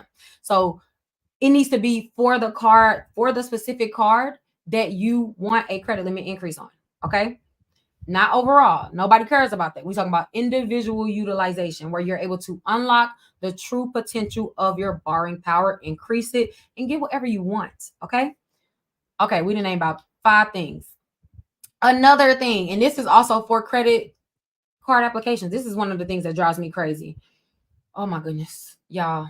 Oh, I cringe when I see this on the application, because I know you don't know. So it's not cringing in the sense that like it's shameful. It's just like, dang, if they knew. If you are ever applying for a credit card or a credit limit increase, I don't care. I need you to promise me that you will never in the future do these 3 things. Number 1, apply for a credit card or a credit limit increase if you have had a recent employer report on your credit report within the last 90 days. Okay. So, and I don't care the reason. Like, don't try to, because y'all be trying to explain to me like I'm the lender. I'm not the lender, babe. I like you for being a great person. Your credit profile ain't gonna determine that. Okay. The lenders though, they're judging you based on your credit report. So don't feel the need to explain. I don't care if it's a new job. I mean, I care personally. I mean, congratulations, by the way. But I'm a lender right now. I don't care if you got a new job. I don't care if you've been at that job, but it wasn't reporting and it just recently. I don't care. Because what I have to go off is your credit report, and that's what I'm gonna go off. Okay. So if you know that a credit, you should know, but if a new employer has just popped on your credit report within the last 90 days, that is the red zone for credit application. I don't care what type of application, but mainly credit cards or credit limit increases. That red zone. Even if you met all of the checklists that we didn't been talking about, and you had a recent employer, automatically you moving down. Because child, what's going on? Okay, this person only had their job for what, 60 days, 90 days? Dang. What's gonna happen if they get fired next month? You ain't even made it past the new, you haven't even made it past what they call it. What I can't think of the word. When you what's the is I don't, what is that called? And I'm not gonna be able to move on until I know. Probation period. Thank you. Okay, so yeah, you ain't even made it past probation period. Your job is not even solidified. Like, you trying to you asking us for money, and child, we don't even know if you're gonna have a job next month. Red flag. Don't do it. I don't care how good your score is, by the way. I don't care. I don't care how great your borrowing power is. That is an automatic red flag. Let me tell you another thing that's a red flag that I don't even think most people realize. Oh my goodness. This one drives me crazy. Applying for a credit card or a credit limit increase, applying for credit in general. You know, every credit card will ask the question, do you have a checking and a savings account? You either push, yeah, I have a checking, yeah, I have a savings, yeah, I have both, or no. You may not think that that's a big deal, but let me tell you why it's a big deal to lenders and what you need to ensure, right? I don't know why I did this live late, because y'all know I can't give no information. You gonna get it all, or child, hey, we just ain't gonna talk about it. Okay. Number one, what's obviously going to help you the most is if you have a checking and savings. Pause, please, please, please, please don't think that I'm telling you to lie to these people. Yeah, I know we don't do anything illegal, unethical, immoral. Everything we do is by the book. We don't take penitentiary chances over here to improve credit. We just don't. You don't have to either. But let me tell you what you need to do. Make sure that you have a bank account prior to your application. It could be, well, preferably it should be at least 30 days old. Not preferably. Make sure that your bank account has been open for at least 30 days, right? And I'm going to tell you why. You need a checking account and a savings account for all the people who cannot get a bank account, regardless of the history. I don't even care why. If you can't get a bank account, there are second chance bank accounts. You can get a Capital One online account. Even if you're in EWS and stuff like that, there are multiple account types that will still accept you. Unfortunately, Cash App is not considered a bank account, guys, because you have to have a savings and a checking. Okay. Not only that, let me give y'all the secret sauce that you don't even realize that lenders see. Whenever a person says that they have a checking and a savings account, they're not going off your word, baby. We know that. We know. They know niggas lie. Come on now. They not going off your word. They can see it. Guys, there are third party banking reports that show your banking history, right? Like EWS, check systems. LexisNexis will have your bank accounts, and a host of other companies. The point being is, now a lender cannot see the balance that you have in your account. Like they can see that you have an open checking account. They can see that you have a checking account and a savings account. They can see the status of it, so whether it's opened or closed or overdrafted. But they can't see like the balance, right? So, but let me give y'all a little trick. What they can see and what actually helps your profile, and most people don't even realize this, your savings account. Please write this down, y'all. I ain't write this on this list because I just thought about it. Your savings account. When you open your savings account, I need you to put at least, you have to put more than $7. So you literally can put $10. Put $10. I just say $10 because some systems will say 10. So to be safe, have $10. You only have to have $10. Now, if you have more, obviously great, period. But have at least $10 in your savings account specifically. Notice I didn't say checking. This is just for savings, what I'm referring to. Have at least $10 in a savings account that's in your name at the time of your application, and ensure that your checking account is not overdrafted and has at least $5. I'm going to tell you why. At least, obviously, if you have more, the more the merrier. Again, they can't see your balance, but let me tell you what they can see. They can see if you have what's called a funded checking account, a funded savings account, or an overdrafted one, or an unfunded. Why does that matter? Again, they can't see your balance. I want you to keep that in mind. You asking for money, you asking a lender for money, showing a consumer that has a funded savings and checking account obviously speaks to your borrowing power. It speaks to you as a responsible consumer, right? When you do not have a checking account, let me tell you something. Well, I ain't gonna mess with y'all because we'll do that another lot. Because by the way, clean your banking reports. Like stop just settling for not being able to get a bank account, guys. I don't care what happened in your history. Do you know that you have consumer laws that you can legally and factually challenge those reports too? That's a whole nother. I'll do a live on that in another day. But have a funded checking and savings account, guys. Stop asking American Express for $30,000 and you don't have a funded savings account. That looks crazy to lenders. It looks crazy because there's like, if you don't have a funded savings and checking account, again, a red flag, knocks you down tiers, shows them that you are irresponsible, shows them that you essentially can't be trusted. Like if you don't have a funded account, what's going to happen if you lose your job? You can have your job for 7 years. What happens if you lose your job? You don't have anything to bounce back on. So they are never going to lend you the maximum amount that you probably would have or could have qualified for had you had a backup plan, had you had a funding banking in savings account. I mean, checking and savings account. Yes, it makes a difference. So again, you need to have at the time of your credit application, make sure that you have a checking account in your name. It could be co-joined with like a spouse, whatever, but make sure your name is on there. And make sure that you have a funded savings account with at least $10. It has to be at least $10 because if you have maybe $3 in it, unless it meets that minimum, it would say unfunded. If you have at least $10, it is considered funded federally. It's considered funded. They can't see how much you have, but you got to fund it. You have a funded checking and savings account, period. And it could be off $15. And that absolutely makes a difference. Okay.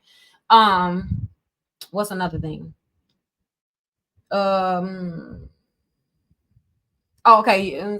Okay, so yeah. So at the time of your application, make sure you have your funded checking and savings. I'm trying to think of another thing I did on this list because I made this list in like 5 minutes. What's another? It was one more. Oh, it was just on my mind. Let me consult with the Holy Spirit. Hold on, child. What was the last one? It was important too.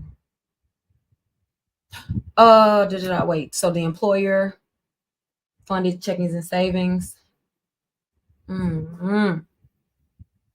Oh, okay. Another one. Make sure at the time of your credit limit application, make sure. Yeah, he's gonna bother me because I feel like I got that stuff piling in the corner of my mouth. That happens when I talk too much. Okay. Make sure at the time of your credit limit application or even initial credit application, please make sure that your other credit cards on your credit profile, you are not reporting high utilization. Now, you don't have to do this for the full 90 days, but you have to make sure you have to make sure that at the time of your application, like when you know you are going to apply, it could even be in like month 3, right? Make sure that your overall, aka aggregate utilization, which is considering all of your credit cards that are currently reporting to your credit profile, your credit report. Make sure that your aggregate utilization for best results is always going to be between 1% and 3% total. Like that's going to get that nothing shoots you up to the top more than an aggregate utilization between 1% and 3%. In fact, y'all already know anytime I apply for anything, I don't care if it's a car, a home, a business loan, a fill in the blank. Every time before I apply, because again, we apply with intention. We don't impulsively apply for anything because you do need to specifically set up your credit profile for each application. Yeah. Like you do have to be intentional with credit if you want to gain access to a large amount of capital. Okay. You need to make sure that your aggregate utilization is between 1% and 3%. That's going to, that helps so much. Especially when you are dealing and asking for more money on a credit card, more to increase your credit limit or applying for a high limit credit card. Obviously showing them that, on all, not even just their bank, on all of your credit cards, period. It speaks for itself.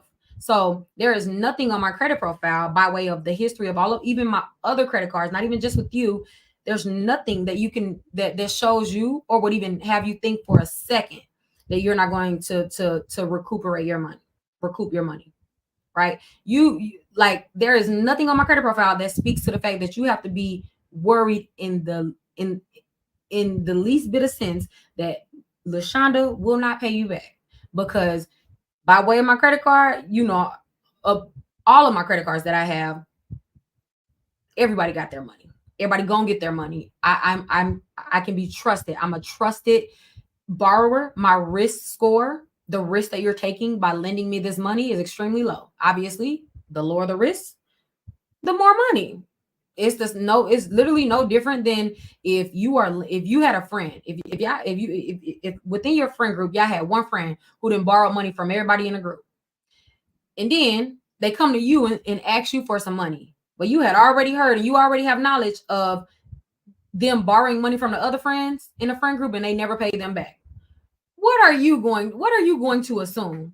You could love Keisha as much as you want, but if out of 6 friends, she ain't paid back 5 of them, and then now she wants to you can't help but to assume that you're not getting your money back, sis. So it's a grant. Okay, it's not a loan, it's a grant. Common sense will have you assume that based on her track history with all of her other borrowers, all the other people that lended her money, you ain't getting that back. You're not getting it back. Your credit profile is no different. They looking at all of your other credit cards because, okay, you've been doing good with us, but what's going on over there with Chase? Why does that $200 Capital One card, why is it reporting 50% utilization? Is it we have to be worried about you not being able to manage a $200 credit card? We can't even expect that back. Yeah, nah, we'll throw you about $300. We'll let you loose a little bit just because with us specifically you've been doing good, but look at all them other red flags on your credit report, child. Your risk score is still too risky. It's still too risky. Another thing. Oh, it was one more. It was okay. So the employer. Oh, I'm sorry. Another one. Child, we can go all day. So along with making sure that you don't have any new employers for the last 30 days or for the last 90 days that reported on your credit report, make sure you don't have any new addresses either. What? Addresses make a difference? Like, why does that make a difference? Why do it matter how many times I move? Friend. They're not your friend. So if a person has like if a person is constantly on a move, if a person has just recently moved and now they're asking for money, common sense will have us believe that maybe they're in need of cash right now. And anytime the credit bureau, or not the credit bureaus, anytime your lender feels like you're in need, it's a difference between want and need when it comes to lenders. So if you constantly are recycling your balance using your credit card and paying it back, that's not a need. Like, you just want more, right? And you could use more. That's a very different story and risk level than this person needs this money. Because anytime you are in need of money, they are also at the risk of potentially not receiving that money back if things don't align up perfectly going forward. Because you already on the edge. You already on the brink of all of your current debt obligations. It's still a little too risky. You just moved. You have all these other addresses on your credit report, child. You look like you constantly on the move. What happens if you default our account and then we just can't locate you no more because you done moved 6 times in the last year, right? So with that being said, more than 3 addresses in a year is insane to lenders, y'all. I'm gonna be honest, it's insane to lenders. I need y'all to stop. I really don't know why y'all be reporting every address that you live at, even if you are on the move. They ain't none of their business. Y'all have to understand that your credit profile, again, speaks when you're not in a room. It speaks for you. They don't care about the nuances of why and what happened. They don't care about that. So it is super important about every single thing on your credit report makes a difference. Even if it does not change your score directly, it makes a difference in your bargaining power. That's why it's on there. Everything matters. So having all of these addresses within the last year, all of these new employers, you just look unstable. You literally look like, okay, this person is constantly on a move. And a person that does not have a stable employment or a stable residence, for whatever reason, they are automatically considered riskier. It's just how it is, you know? So I have to say this. I'm so sorry, y'all. This didn't turn into a whole webinar, but I have to say it because I really want to make sure that you guys understand, number one, how these accounts end up on your report, or how these things end up on your report. When it comes to the personal information section of your credit report, understand that it only ends up on your report one of like 3 ways. Number one, you did a application, a credit application, and you reported different information than what was already on your credit report. What you don't realize is every single application, I don't care what company it is, every single application, every single company that gains permissible purpose from you, a consumer, to pull your credit report, because they have to show the need. They have to go to TransUnion, Experian, or Equifax, and they have to say, LaShonda has given me permission to view her credit report. That's called permissible purpose, meaning if you do an application, that's permissible purpose. In order for them to gain permissible purpose, in exchange, they have to report the information, everything that you reported on your application. So the address that you reported, the address you reported, your employer that you reported, because every credit application is going to ask you your employer, your address, and all of the rest of the information. The point is, if you report on a credit application anything that is not currently existing on your credit report. So I don't care if you work for Road to 750 and it's already on your credit report as Road, ROAD with the number 2, 750. Let's say you do another application and you spell it Road TO 750, because this happens a lot. I see this so often. I see it so often. It'll just be a misspelling. But because the algorithm on your credit report did not recognize the exact spelling of that name, it automatically thinks or assumes that that's a new employer. So when that company comes to TransUnion and say, hey, here's my permissible purpose, I have permission to pull LaShonda's credit report, they're going to say, okay, what's the name that she reported, meaning the spelling of her name, how did she, what is her address, and what is her employer. They're going to literally submit it letter by letter, phonetically, how you wrote it to the credit bureaus. And if it's not already on your file, it's going to automatically pop up as a new employer automatically, right? So that speaks to my next point. Whenever you are doing any credit application, credit limit increase application, car, I don't care what you are applying for.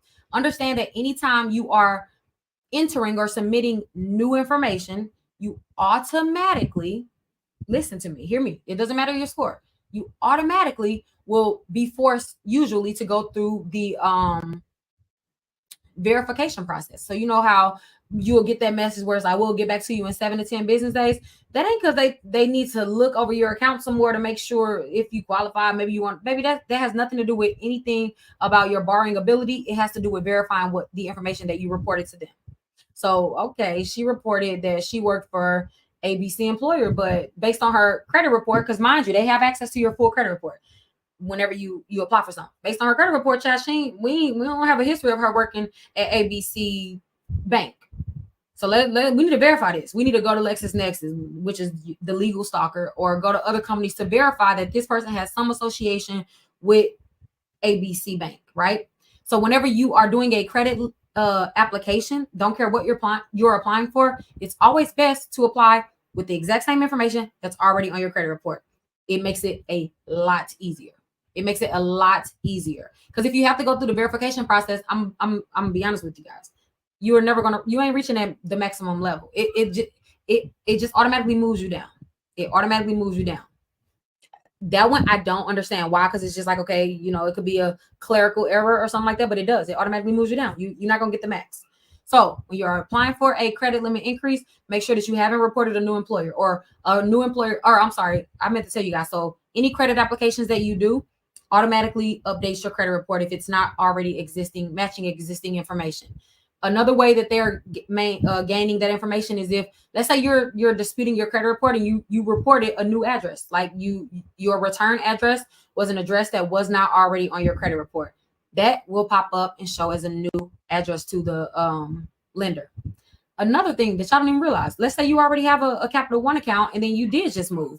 You need them to send you a new card, or you need them to you just need to update your address with them. Every single month or every single time that a lender reports to the credit bureau, meaning it does it every month, like every cycle they'll update them. Remember I said you're on your statement date, they get a copy of your statement minus the detailed information. They literally see the address that's associated with all of your active accounts every month. So if you just change your address with your bank directly, even if you ain't tell the credit bureaus that, even if you're not applying for anything, your bank literally updates your address to the credit bureaus every single month. Okay, yeah, they still at 123 Main Street. They've been there for X amount of months. Okay, well, actually this month, instead of reporting 123 Main Street, we sent the card to 456 State Street. So that 456 State Street, now that's associated with your credit profile, and that's going to show as a new address. Do y'all understand? Is that, I feel like I kind of, but do y'all get what I'm saying?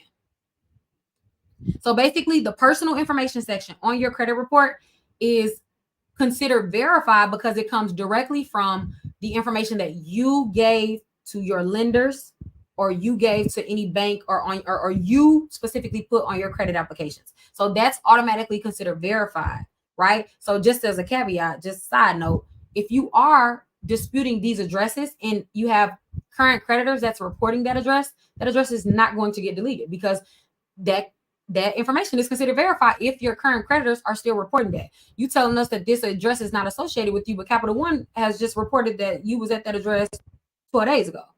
So no, we gonna keep this on your report. That's just a side note. So yeah. And then okay. So then, child, this is way longer than I thought it was gonna be. How long we done been here? Okay.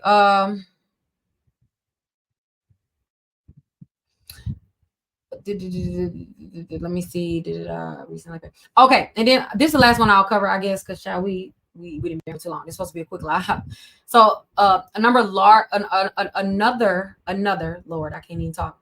Another main reason why most people are denied for credit limit increases. Two things. One is either recent late payments amongst your entire credit profile. So let me just tell you how applications work. If you have any late payment within the last 12 months on any account type, it could be a loan, it could be a credit card, child, it could be your furniture account, it could be a firm account, it could be a self account. That's considered a new late payment. Late payments are considered new until at least 12 months. Okay. I'm going to go a step further. Again, late payments. Let me make that statement in total so I can clip this.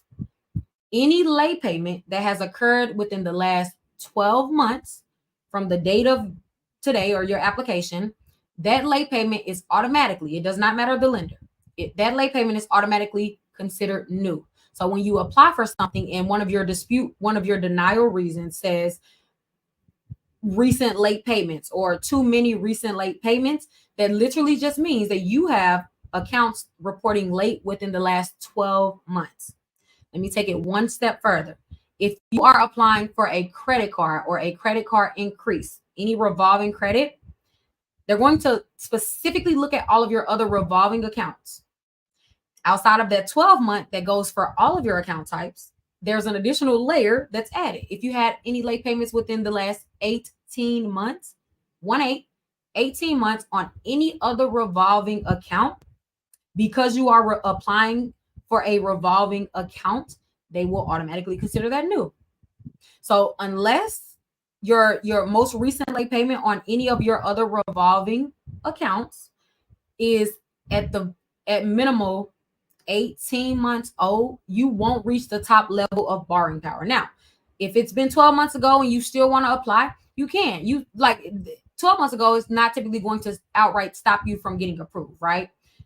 Under 12 months will, but 12 months not going to outright stop you from getting approved. However, unless your most recent late payment was at minimal 18 months ago, then you will never reach the maximum level of what you qualify for this application. Now, come back in 3 months or come back in 4 months after it's all of your account has hit 18 months, all of your late payments, has hit 18 months, and then you will see the difference. Another thing, another big dispute reason you'll see on your denial letter: too many new accounts. What is too many new accounts? Is it subjective?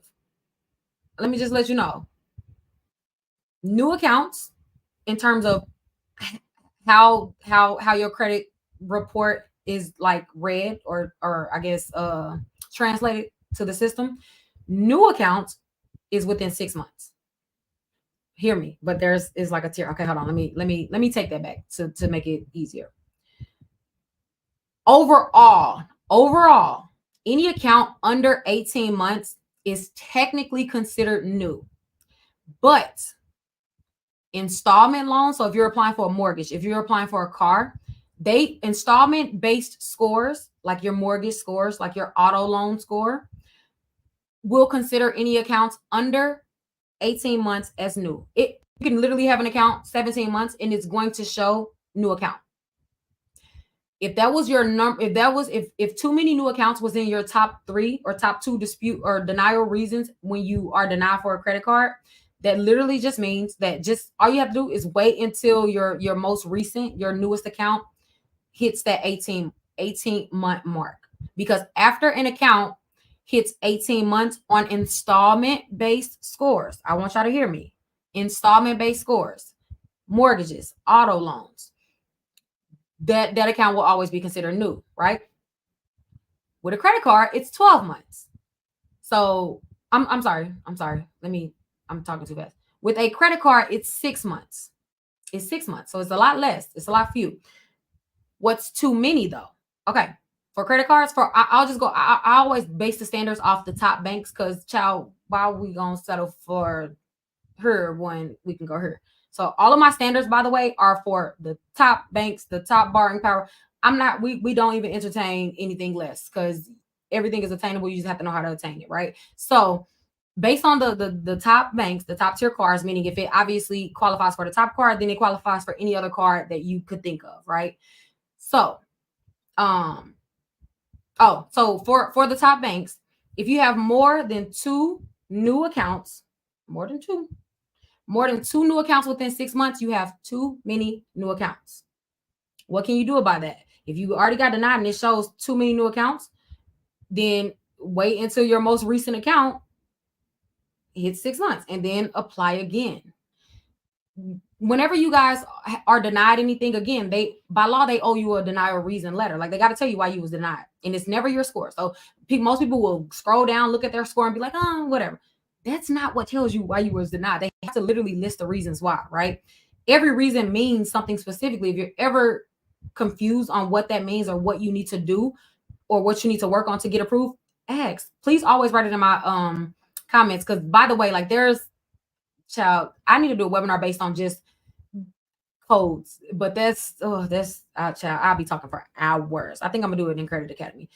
Ooh, child, anyways, but I'll be able to literally explain in detail every reason. Okay, well, this means that no, let me tell you another one why it's on the top of my head, because this is another thing. If you ever see the denial reason as insufficient, I'm trying to think how it's worded on it typically will say like in so many or in other words, it'll basically say you have installment accounts that has, I'm trying to see how they word it so it can make sense to you, because I want it to make sense. So if any of your top denial reasons is ever, and I want you guys to go look back at your any credit denial that you've received.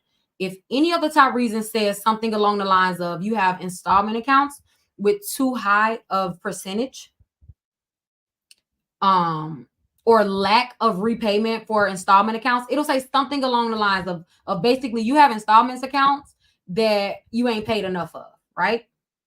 And if you've ever wondered why that is, it could be a few reasons, but let me tell you why this one is specifically like this one you need to pay attention to, because usually this is a mistake.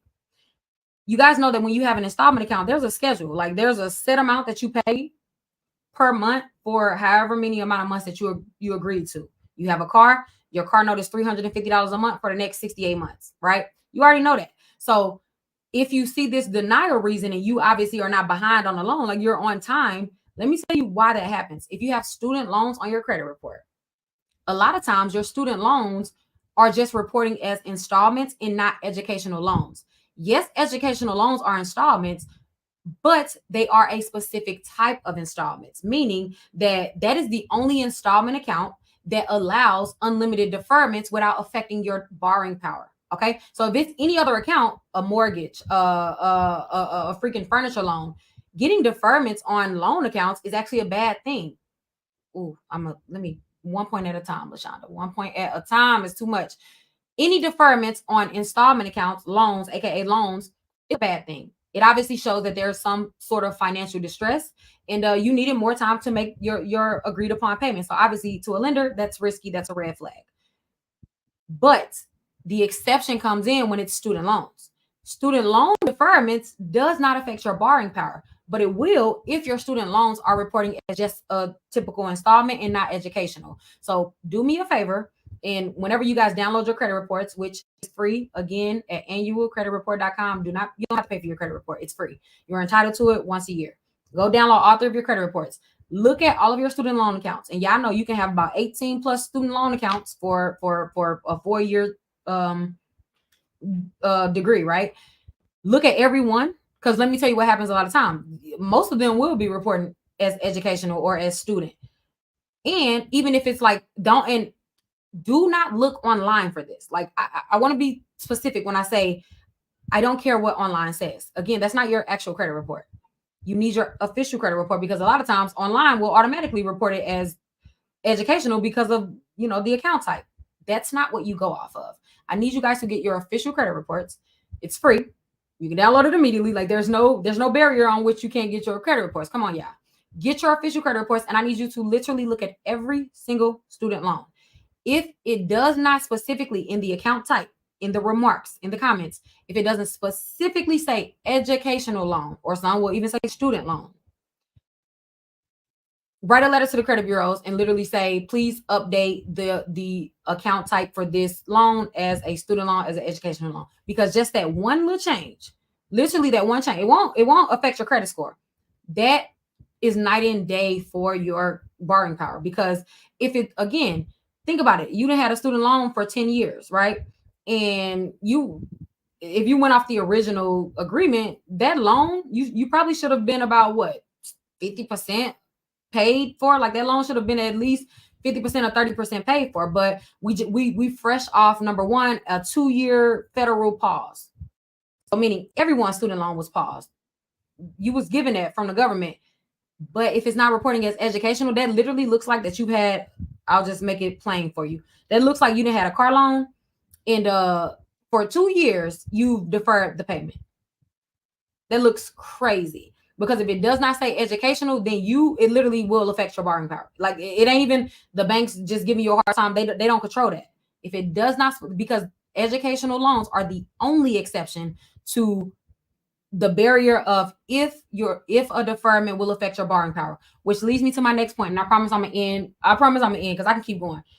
Leads me to my next point. If you have had a deferment on any account, obviously other than student loans, if you've had a deferment on any account other than student loans within the last six months, you don't apply for a credit limit increase. Because again, obviously that just speaks to financial distress.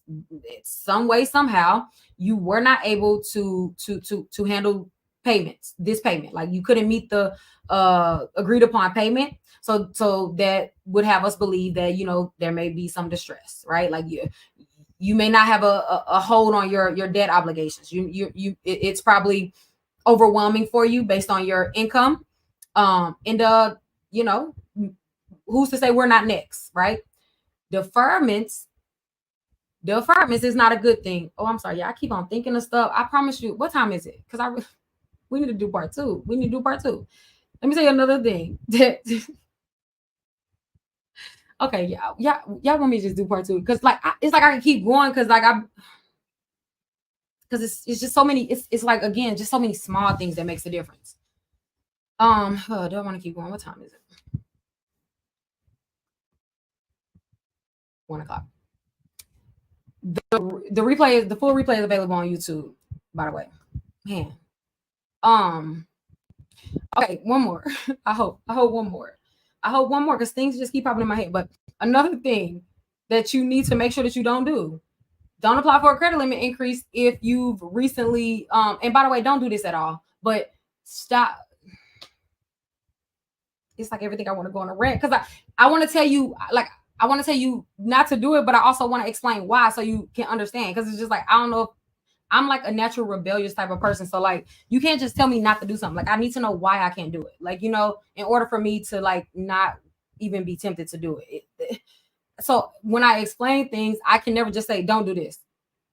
I can't ever do it. I can't just stop there. I don't know how to have a hard stop there. Like I got to explain to you why you don't need to do it and what's going to happen when you do it. Like, just so you know. But on credit cards, just a general statement, and I'll try to do a hard stop. On credit cards, I don't care what credit card it is. I don't care what type. I don't care what's your limit. Let me tell you something that you never need to do. Cash advances. Stop getting cash advances on credit cards. Do you know that impacts your borrowing power in a negative way? Do you know that obviously shows them that you are in need of cash? So if you've gotten, now they don't know if you've gotten it with other lenders, right? But they know specifically with them. So if you've recently gotten a cash advance on the credit card that you are asking for a credit limit increase on within the last 6 months, now is not the time to apply. I need you to have at least 6 months or more between the last time that you get a cash advance. What's a cash advance? On credit cards, they will give you the option to go to the ATM and use some of your credit line in cash, liquidate some of your credit line. And by the way, let me tell y'all, that's a trap, because anytime you get a cash advance, the interest on there, which starts the day of, like you don't get a whole billing cycle before they charge you interest. Cash advances start the next day. So the next day, interest is tacked on that. Okay. So it's never a good idea anyway.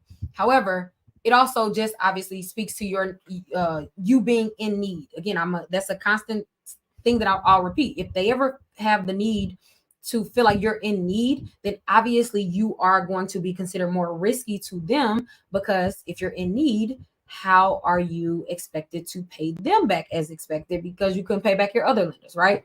So stop getting cash advances in general. Don't get cash advances in general, child. That's literally a trap. Like and not only that, you don't even get the interest rate that's assigned to your credit report. I mean, your credit card. They hike it up. Like I think they can go up to ×3 of what the interest rate that they promised you for a cash advance. Now most companies typically do like a 1.5, but that coupled with credit card interest rates at the highest that they've ever been in history, they already high as hell, right? So don't add more to that by getting a cash advance. And also it just doesn't help you, because they are judging you. They offer it to you and then they judge you for it. They offer it to you, then they judge you for it. What's another thing?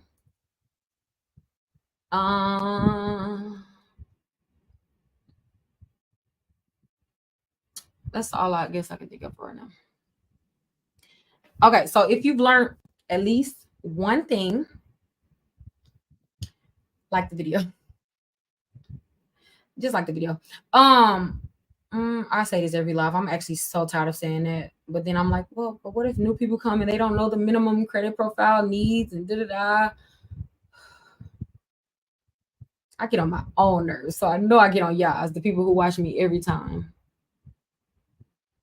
No, the full replay is available on YouTube. Shonda Martin is my YouTube page. Please say no. I just have to ask because it's gonna eat me alive. By show of hands or heart. Well, you can type in a comment. Who if you are already aware of the minimal credit profile recommendation that I give, press 1.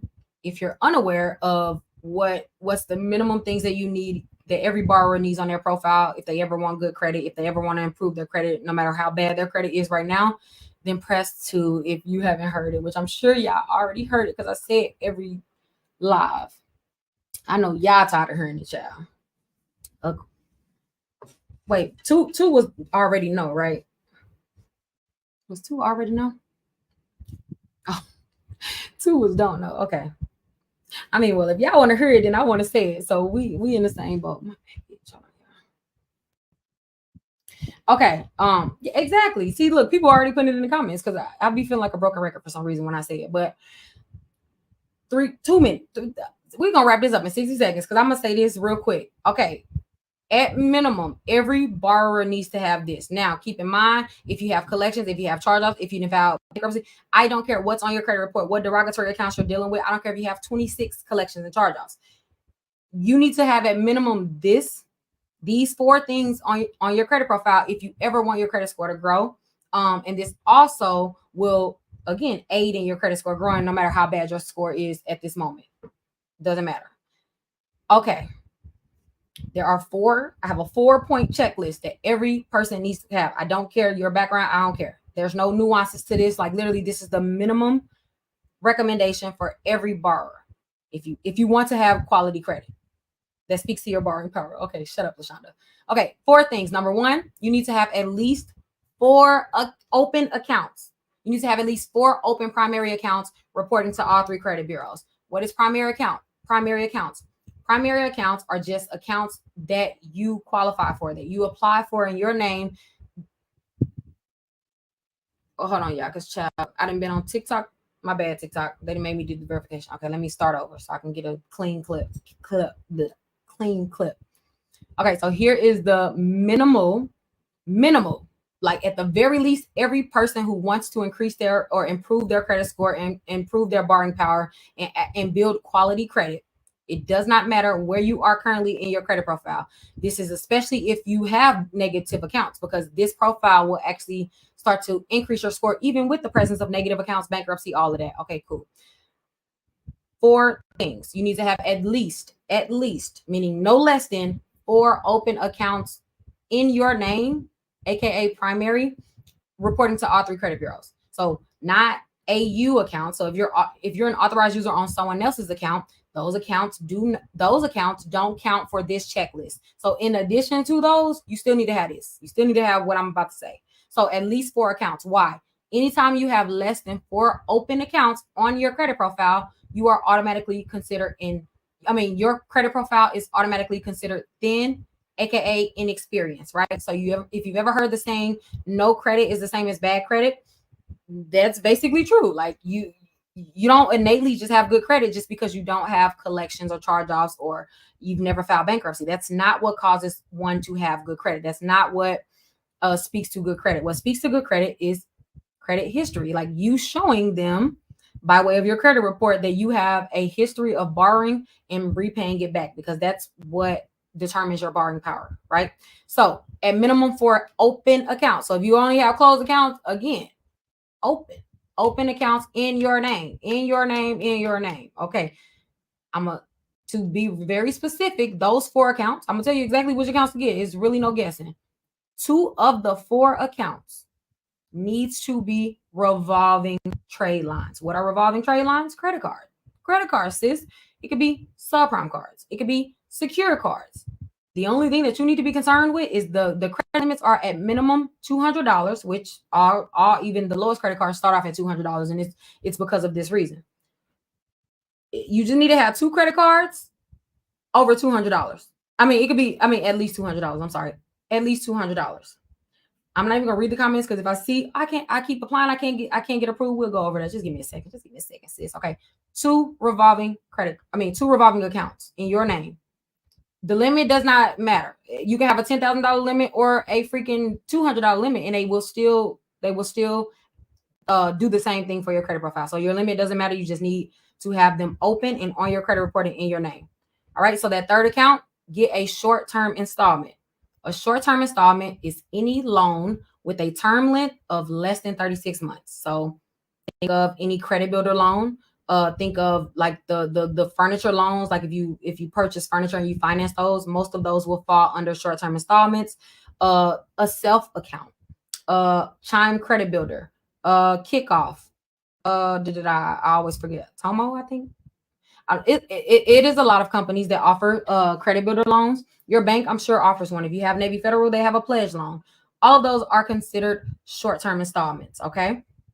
Have at least one within. I'm sorry, let me get specific. You need to have at least one within the last 3 years. Okay. So if you had one, 4 or 5 years ago, I need you to have one within the last 3 years if you want to maximize your credit score. Okay. That short-term loan, the only rule I have 2 rules. Number 1, it needs to be at minimum totally at least $250. Most short-term loans are going to surpass that, so I don't foresee you having to worry about that. Like, I don't even think companies offer any loans less than that would be under 36 months. So I don't even think you have to worry about that, but just FYI. At least $250. Now, do not be pressured. Don't let the companies pressure you into taking out a larger loan. Like, because they'll have like a minimal loan that usually starts at like $250, and then they'll have like a $500 option, right? Like, for example, like self, you can either choose to pay like $25 a month for the next year or 2, or you can like pay like $50 and they'll lend you more. You don't need more. Getting more, like lending more money, having a higher payment, having a larger loan doesn't make a difference. It does not make a difference. It just has to be at least $250 total. So a $250 short-term installment typically will make your monthly payment about like $25. Okay. Again, it has to be under 36 months. Okay. Those 2 credit cards that I mentioned earlier, you need to have a routine and reported utilization between 1 and 10%. Again, if it's a $200 credit card, you cannot carry more than $20 past that statement date. It's very simple. If you have a $500 credit card, you cannot carry more than $50 past that statement date. It's very simple. Even if you spent the whole limit, don't spend anything that you cannot pay back within 30 days. That's just the golden rule of credit cards. Okay. Don't get in credit card debt, especially with limits so low, because then you'll keep yourself from forever gaining access to higher limit credit cards, right? If a company see you can't handle $200, why in the world would they give you 20,000? So yeah, those two credit cards needs to have a reported utilization regularly, between 1 and 10%, 1 and 10%, and then that fourth account, long-term installment. So just to give you a caveat, just to rerun, 4 total accounts, 2 of them needs to be credit cards. The third one needs to be a short-term installment. The fourth one is always best to have at least 1 long-term installment, right? This is the only one that's optional. That fourth account is optional, and that's you can maximize it. So a long-term installment is any loan over 36 months. If you have student loans, you have a long-term installment. If you have a auto loan, you have a long-term installment already, so you don't need to get another one. Or if you've had either of those things within the last 3 years, you already got it. You don't need to get another one. Don't feel pressure to get another one. Another thing, because it's a long-term installment, do not get it just for the sake of building credit. That's the one account type of all of the accounts. I feel like I heard on my face. That's the one account of this whole checklist that's optional, simply because I would never recommend that you just get into debt just for the sake of building credit, because instead of getting another long-term installment, which again is over 36 months, so it's a large debt obligation, a large monthly payment, that if you ain't already planning on doing it, don't do it just for this list.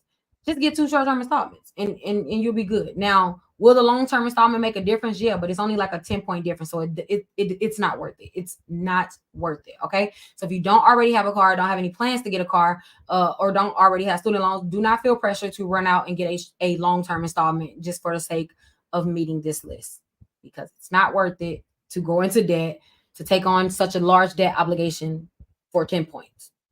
It's just not. Okay. After you get your 2 credit cards, your 1 short-term installment, or 2 short-term installments, if you're not going to get a long one, do not apply for anything for 6 months. Your credit profile should not see a hard inquiry for 6 whole months. Why? Because at that 7th month, if you've done everything that I said, making sure that you have a reported utilization with aggregate, so overall, of your 2 credit cards between 1 and 10%, all these 6 months, you have your short-term installment. You're not missing payments. That's another thing. The one thing you can't do not end that short-term installment early. I don't care how bad you want to end it.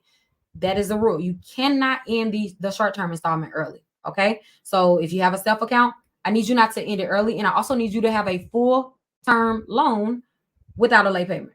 You have to. Let's just say you messed up. Whatever.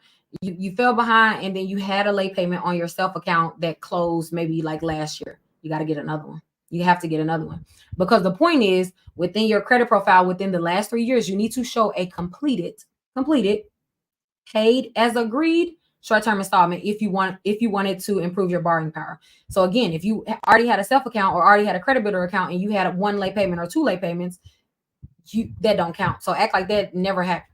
Finish paying them people, but I need you to start it all over, because the point, you need a completed short-term installment. It could be 12 months, but long as it's under 36 months, and long as you do not pay it off early, you need to have a full 100% paid as agreed loan on your credit profile every 3 years, by the way. Every 3 years. There's not a 3 years that goes by. There's never going to be 3 years that goes by that I don't at some point add another short-term installment just for algorithm, like literally just for algorithm. It ain't even going to do much for your score, but it will do a lot for your bargaining power in the algorithm. Because guess what? If you're applying for a house, they looking at that short-term installment, paid as agreed, 100%. Oh, baby, that increases your mortgage score. That increases any installment-based scores. I'll go a step further. If you know that you are applying for a house next year, this is the perfect account to do. Get a short-term installment, all of them. Get a short-term installment and pay as agreed. Pay as agreed. And let's just say your self account has a term length of 24 months. So you agree to pay them for the next 2 years, but you know you want to apply for a house in 9 months. Let me just tell you a trick. What you can do is you get that short-term installment, like I said, pay as agreed, pay it every month without fail, $25 every month. Send it to them people. Make sure that they report.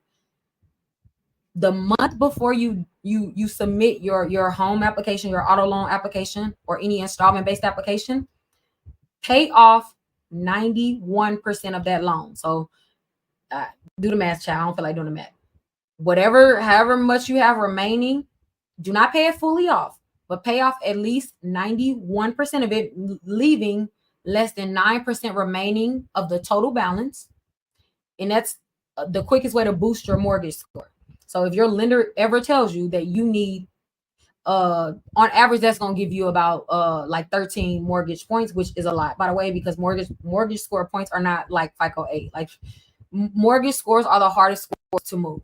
Like they're the most resistant scores to change because it's based on an algorithm that is strict as hell, child. Mortgage scores are they don't move. They won't budge, child. You will see and the average difference between your FICO 8 score, which is the most commonly used score, aka like the score that you typically see when you log into credit monitoring apps. The average difference between mortgage and FICO 8 is 50 plus points. So it surprises a lot of people when they are applying for a mortgage and they lender is like, child, you thought you had a 650, but no, we're reporting that you got a 560. And they like, you're like, what? That's because that's a different algorithm, right? That's an installment based algorithm. FICO 8 is a revolving based algorithm. So say all that to say, if you know you're getting a mortgage, if you know you're getting an auto loan, you can use any short-term installment to your advantage by leaving less than 10%. So 9 or less percent of that loan balance open. The account still has to be open. If you close the account, you're done. It don't count. You literally need to have an open installment with less than 9% remaining. That will give you, on average, about 12 to 13 mortgage points, which again is a lot. It takes people 9+ months to move their mortgage score even 10 points. Any real estate agents in here, like, obviously if there's no other big change, like I'm talking, if there's no other big change to your credit report, right? Like if you're grasping for straws and you think that you've reached the highest mortgage score, you've been working on your credit for years or a year or whatever, and you still need like that last 10 points. If your lender ever tells you need less than 15 points, look at your credit report, see what loans you have, and pay off 91% of it. It obviously works best with short-term installments because it ain't a lot. If it's a car, child, and less than 9% is $20,000 away, the chances of most people having that available to pay is just, whatever. But depending on how much you owe left on any of your installment accounts, literally get a short-term installment and pay off 91% of it. The time, whenever your mortgage score updates, if your lender gets you a rapid rescore, which is just forced update of your score, you'll see that it'll literally improve your mortgage score right off the bat. So yeah, I don't even know where to end because I'm gonna be honest, it's really still other things that I want to talk about, but like I'm tired and I have to get up in 4 hours, so I have to put a hard stop. How to get all 3 credit reports? Great question. You go to annualcreditreport.com. ANNUALCREDIT report.com. Annualcreditreport.com, because I think I spelled that wrong, but annualcreditreport.com. If they're charging you, if they're trying to elicit money, you probably are on the wrong link. So make sure, because it's free. All you have to do is verify your identity. Did y'all learn? If you learned anything, let me know. If you learned at least one thing, say yes. And if you learned at least 2 things, like the live. And if you learned at least 3 things, say yes, like the video, and then follow. If I taught you at least 3 things tonight, in exchange, I just want your love. I just want your love. Just follow. You know what? I even go so far as to say, if I taught you at least 5 things, then you owe me a follow. Then I feel like that's a great wager. If I didn't taught you 5 things, then I feel like a follow was cool. Now, if I didn't taught you at least 3 things alike, I can chill with. I can deal with a like. I can deal with a like. I probably haven't earned your trust yet, and I get it, because don't trust anyone on the internet giving you information without double checking it. That also includes me. everything that I've said to you tonight, everything that I have said in any of my videos, check it, check it, check it. I invite that. Or even if you're not wanting to check it and you just want further clarification, you just ask, check it. But you should check it. Like real talk, all jokes aside, anything that you learn on TikTok, on the internet in general, you need to check it. You need to check it. I don't care who it is. I don't care if they have a verification beside. I don't care. Check everything, including everything that I said. Check it. There is references for everything.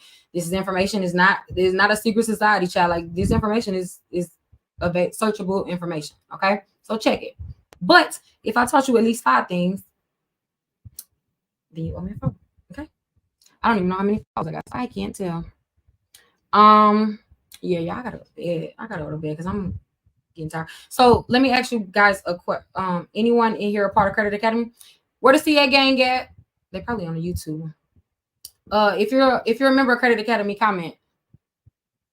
They calling the troop. They calling the gang. What was I finna say? I was gonna say something else. Who did your I actually did the wallpaper. I'm here. Yeah, here. One thing about CA gang, they gonna show up. I didn't even know who was here, but I just knew they was. I knew they was here. I knew they was here because the gang is gonna show up every time. Every time. Okay. What was I finna say?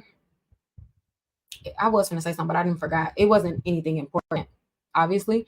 But okay, again, if you came in mid live, the topic today was discussing how to increase your credit limits, why your credit limits are not increasing, and very practical things that you can do that does not cost you much money, if anything at all, like maybe like $15 at the most, on what you can do to increase your credit scores and credit. I'm credit scores and credit limits and overall borrowing power.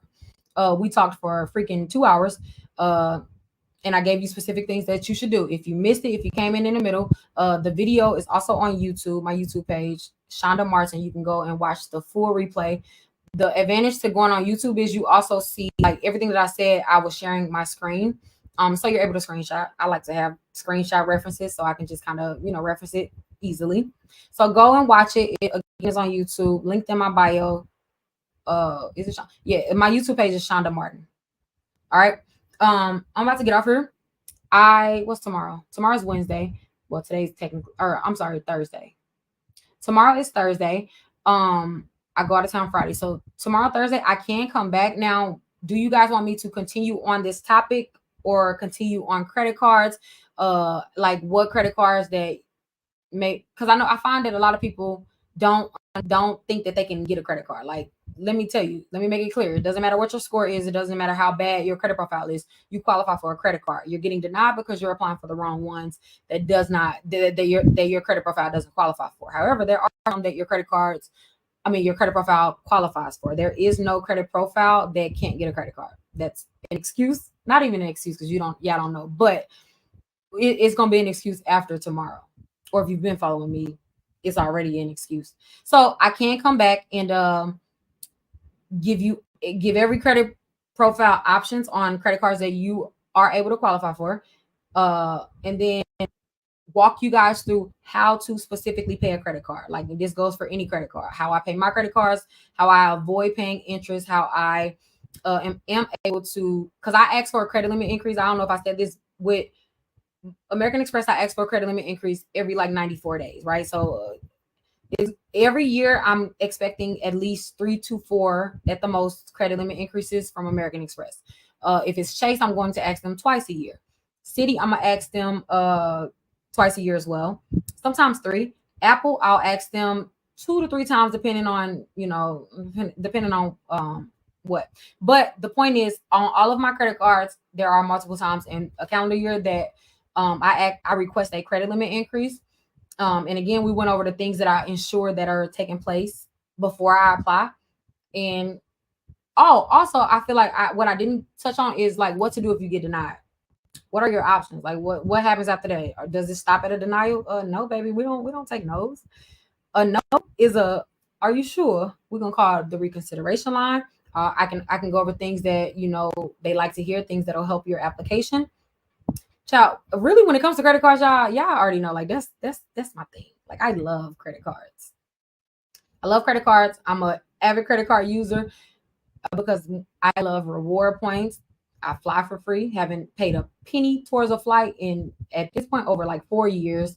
Um, yeah, if you use your credit cards properly, if you get the right credit cards, and I mind you, I started with a $200 credit card, so it's doable. I don't want the excuse. Oh, you only doing that because you got no. I literally started with 400 credit score, $200 credit card. Um, so yeah, I can continue the conversation on credit cards tomorrow, or we can totally change the subject. By the way, yesterday I did a webinar, and it's still available on YouTube on how to repair your own credit at no cost. Well, the only cost you will incur is like the mailing cost. So it's like what like the stamp, whatever stamps cost.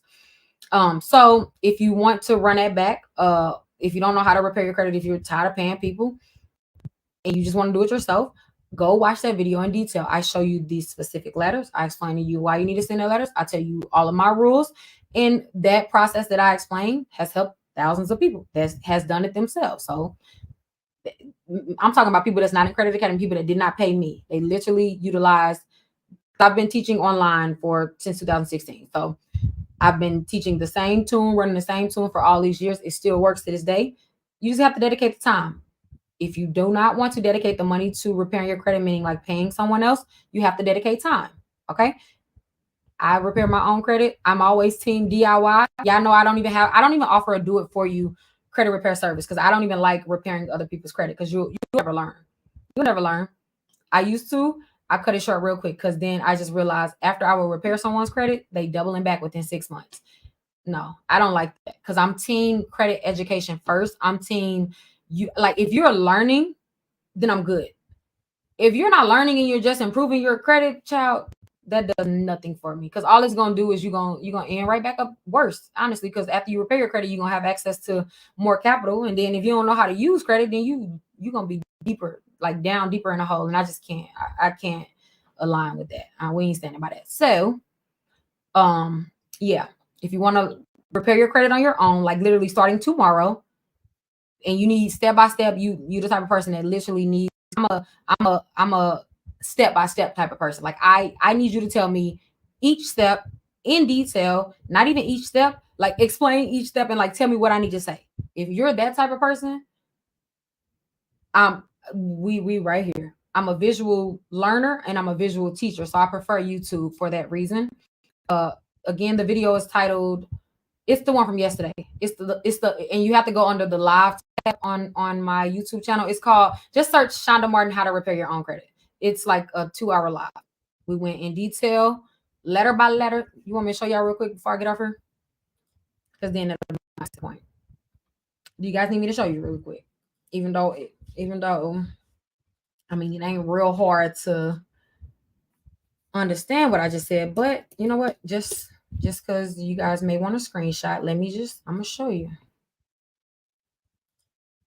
And then I'm gonna get off. I promise you I'm gonna get off. How you go to your videos, your channel right here. Okay. Let me share my screen. Let's just say okay, I don't want you to talk. I actually just wanted to show. Okay. So look, let me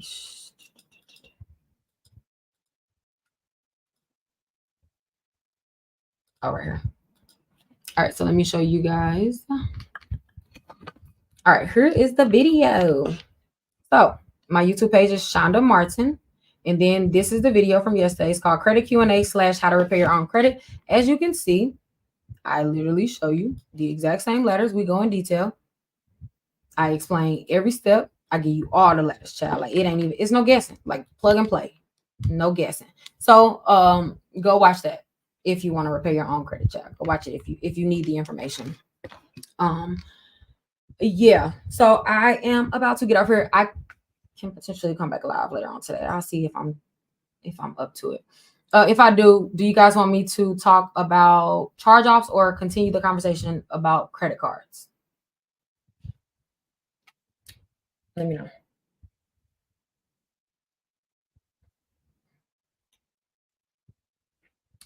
Key, did you get that? Let me not discuss.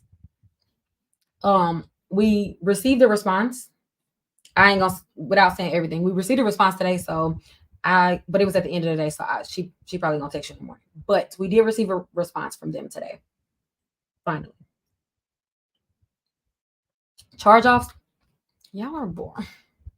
Okay, I guess I just did a webinar on charge offs. Y'all don't think credit cards are exciting? See, that's be the thing. Y'all don't be thinking credit cards exciting. Y'all be so worried about repairing your credit and not building your credit. It's like let okay, okay, I guess credit cards are more exciting because child, where the money? Where the money at? Where the money? Think both. I can't do both in one day. Y'all know how long winded I am. Like it's just not gonna happen. I'll be before you for 5 hours. Oh, speaking of, on May 23rd and May 30th, I am doing a master class on it's a two-part series. First part is how to repair your credit and how to build credit. And then take it back. The first part is how to repair your credit, and then the second part is how to build credit. So I'm doing a two-part masterclass with EYL, Earn Your Leisure, for EYL University, starting on May 23rd, and then the second part is May 30th. A full masterclass. Like, yeah, I like the live child, very detailed, come with a packet. Credit Academy members, y'all already know y'all gonna get it. So I'm speaking to the people that are not members, but it'll be a full webinar. It'll be live, by the way. Very detailed. Like you'll get everything. Like you'll get not only the kit, like you'll be able to download the kit, the letters and all that, but you have to be in EYL University. Don't ask me. I don't know. Like I think you just got to go to EYLUniversity.com. I'll put the link in my story tomorrow. But yeah, so if you're interested in that, that starts on May 23rd and May 30th. So go to the link in there bio. I'm sure it's in there. Yeah, Credit Academy. Yeah, yeah. I don't do a webinar without y'all getting it. I wish I would do a webinar for anybody and not y'all and my members don't get the child. I wish I would. I wish I would. But yeah. So I'll be doing a full two-part masterclass for Earn Your Leisure on May 23rd and May 30th. Like in like what, a week or so. Okay. So I am about to get off. For real this time. Yeah, one more thing. Let me tell you. So tomorrow my daughter has career day at school, right? And my career is I'm a financial analyst, but also obviously I hate saying that word, but I'm an influencer. I'm online. I educate online. So my daughter volunteered me to come to show the career. So she tells her teacher, her teacher sends me an email like, hey, Kylie picked you to speak and do your presentation at career day to tell the kids all about. We're trying to introduce the kids to different career paths and all of that, right? I'm going after a firefighter, a EMT, I think even a freaking doctor. And my daughter then told them, she didn't set up there and told them people, looked them square dead in the face and told them that and this gonna, maybe I shouldn't say it. Okay, whatever. So again, they have me in a lineup with like serious careers, right? And that's the only reason why I think it's funny. So I'm going after EMT, doctor, freaking firefighter. And she gonna tell them people that she gonna say my mom's a YouTuber. Now, it's nothing innately wrong about being a YouTuber. You're a YouTuber, do your thing. However, like why would you? So I gotta go after the firefighter and say, hey guys, I sit at home and talk to a camera. So the degree don't mean nothing. Like what I actually do don't mean. You just see me talking to a camera, so you just talk. I mean, no, I'm sorry. She didn't even say YouTuber. Let me. She said a TikToker. I'm sorry. Let's be clear. She said my mom's a TikToker. So you got these people emailing me talking about, can you come show the kids a career in being a TikToker? I mean, and there's nothing wrong with it. It's really not, but it's just. I said, ma'am, so I am on TikTok, but I'm actually a financial analyst. Okay, like let's be clear. I need you to put a little more. I said what? So, but I will be going to present, and I'll obviously include social media because I mean it is a big part of my career. But like, why would you? And then they're gonna put me on the lineup with firefighters, EMT. Why would you tell? Well, I was like, wow. My daughter, like, she does think I'm a TikTok. I think, like, she genuinely just thinks I'm a TikToker. And I don't want to say just because that's offensive. Because child, and you can get some coin being an influencer. That ain't even a point, But I don't even think that I'm an influencer. Yeah, like yeah, no, because there ain't nothing wrong with TikTok, but I'm just saying, like, don't play with me. Do not play. What? So yeah, that's what she gonna say. So I told her, I'm like, Kylie, yeah, mommy is on TikTok. I do make videos, but my official title, I'm a financial analyst, and obviously she don't know what that is. So I explained it to her. She knows I talk about credit, but she ain't, she a kid. She gonna say, well, mom, they don't care about that. They just want. Can you just show them your TikTok? I will not. I would not go in front of them kids and only show them my TikTok. I'm not doing that. He, just tell them you're a TikToker and a YouTuber. They know that's boring to kids. We had this conversation today, child. Oh no, we're not doing it. But I will go. I am going up there tomorrow to present to her class, and then the teacher. You know what? Let me not, because the teacher gonna say, whatever uniform you have, like we would love for you to be in that. If she didn't told you I was a TikToker, what uniform you want me to wear? You know what I'm saying? Like I'm going behind all the serious people. Like at least put me in a lineup with people with, alternate careers or something. Why I gotta go behind a doctor, an EMT, and a firefighter? Them kids gonna look at me like, girl. So yeah, I'm doing that tomorrow in the morning. And I have not put together my 5-slide presentation. So if you guys have any ideas on, because they want at least 5 pictures, babe. I don't. But I'm not finna just have selfies. Like I just don't. I don't know. I don't know what I'm gonna put in the slide. I'm gonna do it in the morning or whatever. Uh, my mom said just take a picture of maybe like my filming room or like, cause it's just like, what am I gonna put? I talk to a camera that looks so unserious. Like I feel like a joke. Like what am I gonna show these kids selfies of me? So yeah, I don't, that's what that's what my sister said. Thomas, so just do a TikTok dance, start. Yeah, please. I will be taken serious. You know what's crazy? I'm gonna wear a suit. I'm gonna wear a suit just because. Cause don't play with me. Do not play with me. And then I didn't even want, like. Here's the thing. I didn't want her. I didn't want her teachers following me on TikTok or you like. I've had experience. My son has had a cool teacher who had followed me on TikTok prior to even him being in her class. So she knew me before, but it's just something about me going up there showing social media with the potential. What, the kids gonna go home and follow me? No, baby. I don't. My own kids don't even have social media. I don't want your teachers following me. I don't. There has to be a line of separation. So I'm still unsure if I'm gonna actually show like TikTok, even though my daughter wants me to say that I'm a TikToker.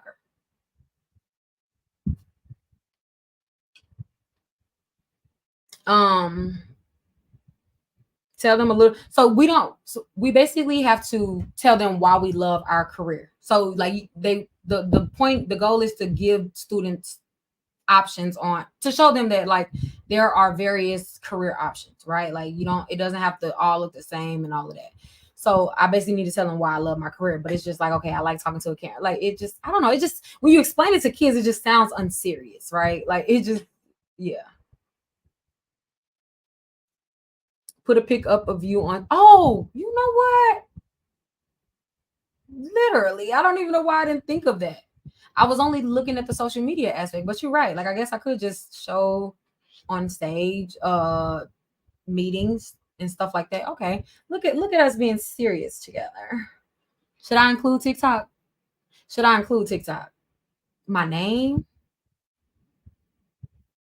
I'm 31. I'm 23. Child, I'm 31. I am 31. Um, I should include TikTok. Oh man, I don't want nobody. It's because I have to do it in front of the entire grade, the principal, and all of that. Don't come following me on, because I won't even know if they follow me. So it's just like that. It's a little, I don't know. Something about that make me uncomfortable. I don't know why. You right. I could. Okay, I could show Credit Academy as opposed, but my daughter wants me to freaking show TikTok. She's adamant. She's adamant. Like I don't know what that does. I mean, as a kid, I guess I can see what that does for her, but it's just like, girl, books. Oh, what books am I reading? Is that what you said? You want to know the books I'm reading, or did you even ask that? Do you still have your prayer closet? Oh, Absolutely. The prayer closet gonna get visited every morning. I don't play about now. I really don't play about that. Like that's a non-negotiable to start my day. There are two non-negotiables in all of my days. The rest of my days are, hey, it go how it go. First thing I do, wake up in the morning, I'm in that prayer closet or the Bible by my bedside. But most of the time, I like to go to my prayer closet. The second and only other non-negotiable is I'm gonna do my skincare routine at night. Everything else that happens throughout my day, child, hey, it changes. But those two things are solid.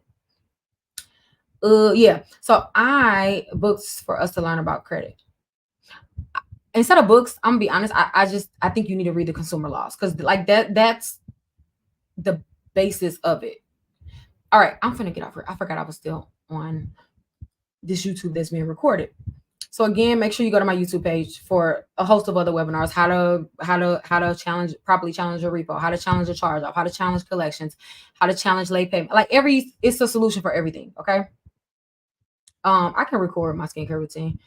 It ain't even that special though. But there are a few products that absolutely like changed my skin completely. College grad pics, period. Okay, cool. Yeah, I'm gonna show maybe like my degree that I don't use. I guess. Here we go. Maybe I'm gonna take a picture in front of that part instead of like this giving beauty influencer. Like, no, it's not serious. Like if you see me here, you just you're not gonna take me serious. But if I take a picture in front of that side of the room, it looks more serious. Do y'all see where I'm coming from? Like it looked more serious, right? Like you would instantly take me more serious. If you scroll past this live and I was sitting like this, you would be like, she know what she talking about. She didn't read a few books. She didn't got some degrees. Like this set. The reason why I did both sides different is because it's like both my personalities. Like on one part, I'm a businesswoman. At first, I'm a businesswoman, but I also love colors. So I'm gonna take a picture in front of here because I'm determined to make them take me serious. I've never been more determined to prove myself to children. But because my daughter tried to play me, I've worked too hard, daughter. I've worked too hard for the life that you are living. Why would you play me like that? Nah, but all jokes aside, shoot, TikTokers and YouTubers make money, so it can never be a dig to them. To us. I don't know why I'm trying to create a line of separation. Like I'm not right here with y'all. All right, I am gonna go to bed for because I'm literally just talking.